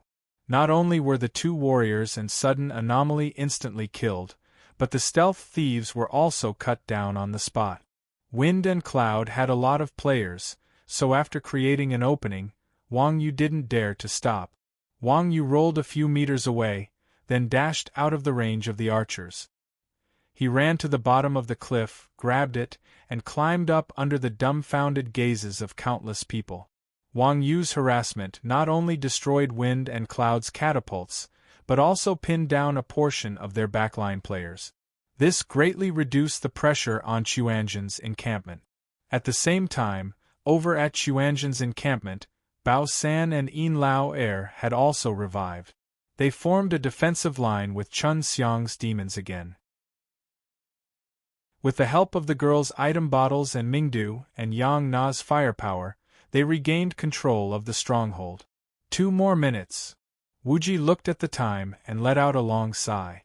If there are no accidents, we should be able to wait until Blood-Red War Flag's reinforcements arrive. Really? I hope they don't pull out another catapult. We've already used up all our item bottles. We don't have the strength to launch another wave. Everyone looked at Wuji in disdain. Wuji said that they could hold on for 10 minutes, but they didn't last long before Wind and Cloud took out a buggy item like a catapult and almost wiped out Chuanjin. Everyone was still afraid. On the other side of the battlefield, Wang Yu said in disdain, "What are you afraid of? I'll dismantle it again if there's another one." Everyone, damn, so the enemy has a buggy trump card. Our side isn't too bad either. Without the harassment from the catapult, the battle went much smoother. Chun Xiang's newly summoned demons weren't as strong as the level 25 great demons, but with Wuji's miraculous healing and the 2 assassins' support, Yin Lao Er and Bao San's defensive line was quite solid. Time passed second by second. 2 minutes passed very quickly. The 2 warriors held out against 10,000 enemies by themselves and finally made it to the end. Chapter 421. The guild encampment battle was a huge event between players. No matter which guild it was, the system would announce it to the entire server. If it was in the later stages of the game, the guild encampment battles would be as frequent as eating and drinking. Players wouldn't care about something that had nothing to do with them. However, it was the early stages of the game, and the guilds were still developing. Wind and Cloud Guild's sudden attack on Chuanjin pushed Chuanjin to the forefront once again. It was not because of anything else, but because there had only been 2 encampment battles since the start of the game, and both times, the name of this unlucky guild had been on the list. The first time was when Chuanjin attacked Gokuraku. Not many people knew what the outcome was. It was said that the battle ended in a boring manner. This time, it was another guild that attacked Chuanjin. Although most players didn't know what Wind and Cloud Guild was, a guild that attacked another guild's encampment in the early stages of the game couldn't be weak. D*MN, it's Chuanjin again. These guys are always trying to hype themselves up. Chuanjin? It's only been a month since the game started, and they dare to encampment battles. Who are they? A newbie asked curiously when he heard people talking about this name. What is this? These guys started an encampment battle not long ago. Their opponent was the super guild Gokuraku. D*MN, are you serious? Could it be that they're also a superpower? Bullsh*T. They're just a bunch of idiots. I think they're going crazy from wanting to be famous. The newbie was speechless. A guild with just a few people had participated in 2 encampment battles in history, and one of them was initiated by them. These guys were really crazy. Indeed, the waters in the gaming circle were deep. Even if they weren't top players in professional teams, as long as they were famous players, they would earn a lot of money. However, there were too many of them, and it was extremely difficult to make a name for themselves. Therefore, it wasn't uncommon for some unknown players or streamers to create scandals to attract attention in order to become famous. Now that Rebirth was an MMORPG that transcended time and time again, with just a few people daring to provoke the big guilds, it was inevitable that people would think that they were a bunch of shameless dogs trying to stir up trouble. Of course, these were the thoughts of the normal players. The big guilds that had contact with Chuanjin or knew about Wind and Cloud Guild were especially interested in this encampment battle. Wind and Cloud Guild? Aren't they from Xiaobing's workshop? What virtue does this Chuanjian sect have to make those guys cause such a big commotion? Sincerity, the person in charge of Huaxia region's famous South China Business Alliance, asked the person beside him strangely.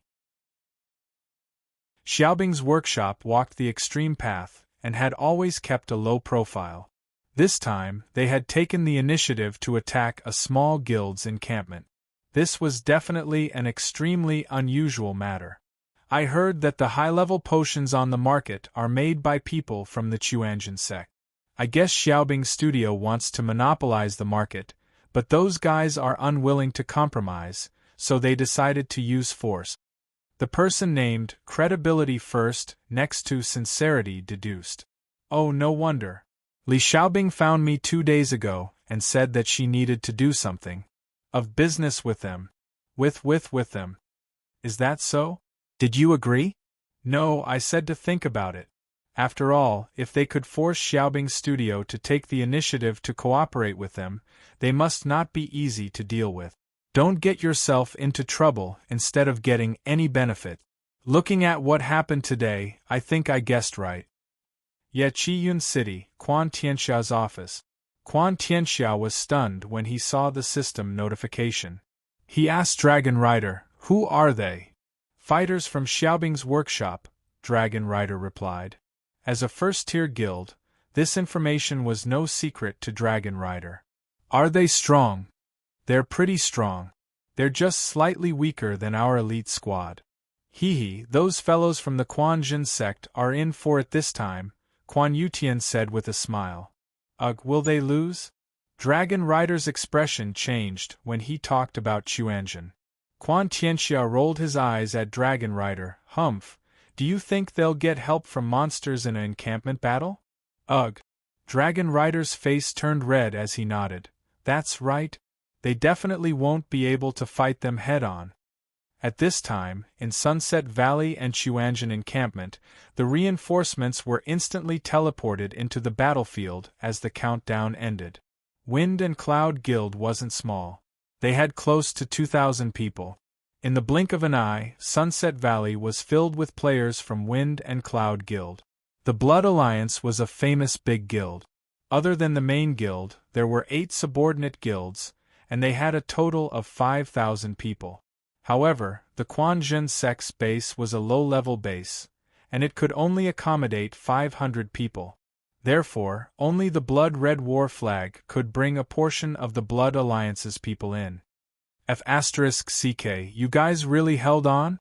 The first thing Blood Red War flag said when they entered the map was this incongruous sentence. It couldn't be helped. After all, the difference in numbers was too great. No matter how strong an individual was, with such a huge difference in numbers, Blood Red War flag didn't think that Chuanjian's freaks could hold on.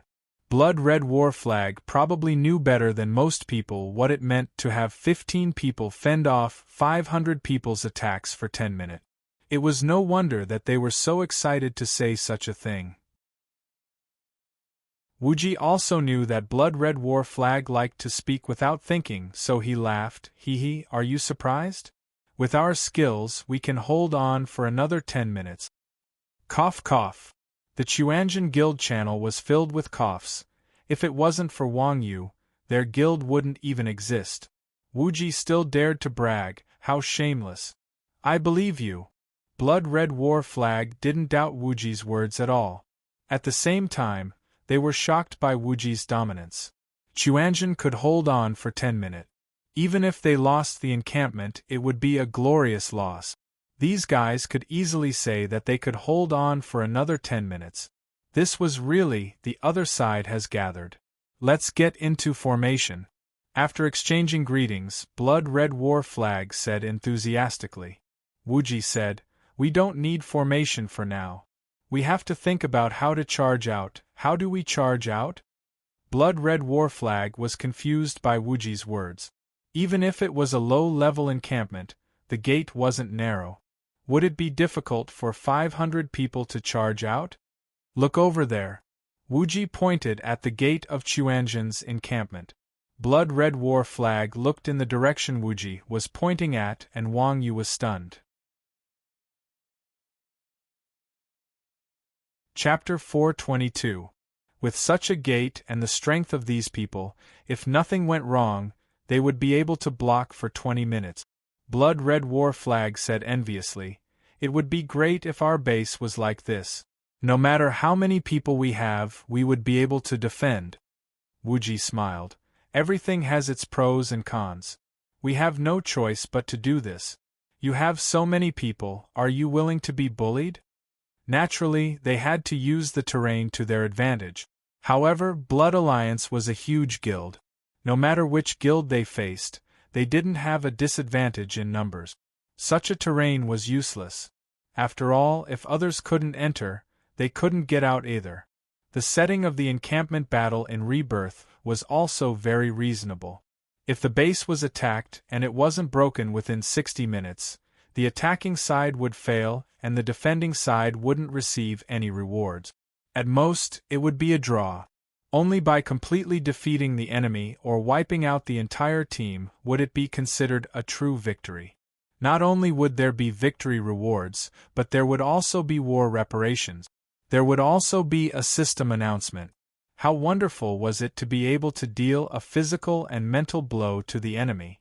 For a huge guild like Blood Alliance to be stuck at home and only be able to defend and not attack, that would be the greatest tragedy. Blood Red War Flag thought about it, that's true. However, with 500 of us, it won't be easy for all of us to get out. Wuji said, "It really won't be easy, but our base can only hold 500 people. If we all die and let others teleport in, do you think they will respawn there?" This. Blood Red War Flag was stunned. Blood Red War Flag hadn't thought about this before. After all, Chuanjin was too special. The initial population of a base was 500. If they upgraded the residences, the maximum capacity could be 2,000. As for the intermediate and high levels, there was no need to talk about the larger ones. They could accommodate hundreds of thousands to millions of players. The first thing a normal guild would do after obtaining a base would be to do quests, earn contribution points, upgrade residences, strengthen defenses, and quickly increase the population and defense capacity to the maximum. However, Chuanjin's people were quite stubborn. They even tried their best to keep the number of quests in the negatives. This was why such a situation could only happen in Chuanjin. "Don't tell me they'll spawn at the resurrection point in the city?" Blood Red War Flag asked, scratching its head. Wuji said, "The system has set players to respawn at the nearest resurrection point when they die." Blood Red War Flag was stunned. "Are you saying that our people will respawn at the enemy's resurrection point?" "Yes. Very likely." Wuji nodded. It seemed that Blood Red War Flag wasn't stupid. D*MN, this is getting interesting. Blood Red War Flag immediately became excited when it heard that. It was common knowledge that when attacking a base, a respawn point would appear behind the attacking side. If the defending side appeared behind the attacking side, they would be surrounded from both sides. Of course, when they had the absolute advantage in numbers, they could surround the resurrection point. A temporary resurrection point did not have the effect of a safe zone. Even if the opponent resurrected once a minute, the remaining time was enough to kill him dozens of times. Based on Wuji's personality, he must have been planning such a sinister plan from the very beginning. Thinking of this, Blood Red War Flag broke out in a cold sweat. Once again, it was fortunate that it had been smart to not make this guy an enemy. He was too vicious. "So, I'll lead my people to their deaths first. Then, you can bring your people in. Finally, we'll give them something exciting," Wuji said with a smile. "Okay." Blood Red War Flag nodded fiercely. On the Wind and Cloud Guild side, all their guild members had entered the battlefield. None of the players from the 4 guilds were absent. This was normal. They were paid to work. The cohesiveness of money was stronger than any guild's brotherhood. The Laihu warlord and the sudden change of winds and clouds watched as their people entered the battlefield. The trauma of being brutally slaughtered by Wang Yu dissipated significantly. "That bastard won't come again, right?" War Sovereign Laihu looked around and said. Sudden Change said. Just now we didn't have enough people, so he took advantage of an opening. Now that we have so many people, we'll make sure he doesn't return. Why are there only 500 people on their side? War Sovereign Lai Hua looked at the number of people on the battlefield and asked curiously. Sudden Change said in disdain, "TCH, such a small base can only hold 500 people. I'm surprised that they actually found helpers." They probably bought mercenaries, War Sovereign Lai Hua guessed. There was a hiring system in the game. In the mercenary hall, players could issue hiring quests and hire players from other guilds to fight for them. Since Chuanjin had a conflict with Xiaobing's studio, they naturally weren't poor. It was reasonable that they could hire 500 people. While the two were talking, the two sides at the entrance of the base suddenly started fighting. Wuji led Chuanjin and the others to take off their equipment. Without using skills or attacking, they charged into the Wind and Cloud Guild's formation. In just one round, Wuji and the others were sent to be revived. At the same time, Blood Alliance followed suit and charged. The result was the same. They were all wiped out by the Wind and Cloud Guild. Oh? These guys want to charge out? War Sovereign Lai Hua looked at the white light in front of him and smiled proudly. We can't go in, but do you think they can come out? The terrain worked both ways. Chuanjin could stop a few hundred people with a few dozen people. It was easy for the Wind and Cloud Guild to stop them with a few thousand people. Sudden Change looked at the fearless players on Chuanjin's side and mumbled, "They only have 500 people. It's not a problem to let them out." With the terrain of the canyon, the two sides would at most end in a draw. Wind and Cloud Guild's advantage in numbers wouldn't be of much use.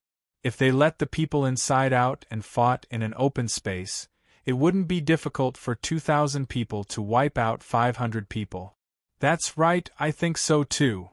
War Sovereign Lai Hua chuckled and ordered, "Open the entrance and let them out." Wind and Cloud Guild received the order and quickly retreated a dozen meters, distancing themselves from the canyon. Seeing this, Blood Red War Flag messaged Wuji. "They're letting them in," Wuji said. "Don't worry about him. Let half of them out first and keep the other half to push forward." Okay. Blood Red War Flag received the message and gave the order in the guild channel. For a full 5 to 6 minutes, the casualties on Chuanjin's side kept increasing. However, Wind and Cloud Guild had 0 casualties. Sudden Change quickly realized that something was wrong. Why do I feel that something is wrong? What's wrong? These weaklings can't even take a hit. War Sovereign Lai Hua was still basking in the joy of 0 casualties. Chapter 423. Huh? Come to think of it, something isn't right. Hearing Feng Yun's words, the Raging Fire Warlord also felt that something was amiss. In a siege battle, there was a time limit for resurrection. Even if they had 500 people, they couldn't keep dying like this. As he said this, the Raging Fire Warlord opened the system menu and looked at the number of participants. Attackers, 2,000 defenders, 5,745 D*MN. What's going on? Seeing the number of people in Chuanjin increase by so much and that it was still increasing, the Raging Fire Warlord was shocked. At this time, Feng Yun also noticed the change in numbers. He said in shock, "More than 5,000 people? How is that possible? There are only a few hundred people in front of us now. Furthermore, how can a low-level encampment hold so many people?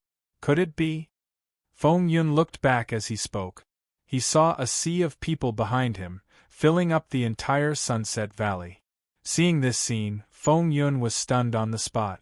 How did they get behind us? Before the Raging Fire Warlord could react to Feng Yun's sudden change, he heard someone behind him shout, "Kill them!" Then, the sky was filled with magic arrows that rained down from the sky. The two leaders of Wind and Cloud Guild were scared out of their wit. The others were busy blocking the other players coming out of Chuanjin. They had no idea that they were being ambushed.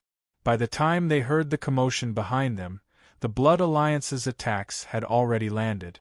As one of the top guilds, the Blood Alliance's players were definitely not weak. Their equipment was not much worse than Wind and Cloud guilds. Under the same conditions, 6,000 people versus 2,000 people was a huge difference in numbers. Under such circumstances, they were completely suppressed. Blood Alliance's sneak attack killed 1/5 of Wind and Cloud guilds' players. When the second wave of attacks landed, the players who had been severely injured were also killed. Wind and Cloud guilds' players had no time to counterattack. In less than a minute, all 2,000 of them were killed. That was not the end. Wind and Cloud guilds' players were killed again as soon as they resurrected. The people guarding the resurrection point were led by people from Quanzhen. Every time they killed, they would deliberately leave a few survivors. It wasn't that they didn't have the ability to annihilate Guild of Wind and Cloud. Rather, they didn't want to annihilate Guild of Wind and Cloud. After all, Guild of Wind and Cloud's members would be teleported out of the battlefield. Chuanzhen wanted to kill them a few more times. The members of Wind and Cloud were killed again and again after reviving. After dying a few times, they finally realized what these guys were trying to do. The members of Wind and Cloud Guild were very realistic professional fighters. They would never fight to the death just because of their pride. Under such a one-sided situation, they quickly recognized the situation and decisively retreated from the battlefield. The number of people from Wind and Cloud Guild decreased as time went on. In the end, the system notification: Chuanzhen Guild has annihilated Wind and Cloud Guild and won the encampment battle. As the victor, Chuanzhen Guild has obtained Wind and Cloud Guild's crystal contract. After the system announcement, a contract appeared in Wuji's hand. Crystal contract. Wind Cloud Guild's crystal contract. Would you like to destroy Wind Cloud Guild's crystal? Just this? I thought it was compensation. Mingdu looked at the contract that Wuji showed and pouted unhappily. What do you know? Wuji said, this is what we're extorting for compensation. After saying that, Wuji said to Blood Red War Flag, wait until we get the compensation, then we'll give you the military expenses. Blood Red War Flag had sent so many people this time. They couldn't let them get nothing at all. If it was just Blood Red War Flag, it would be fine. However, they had so many people under them.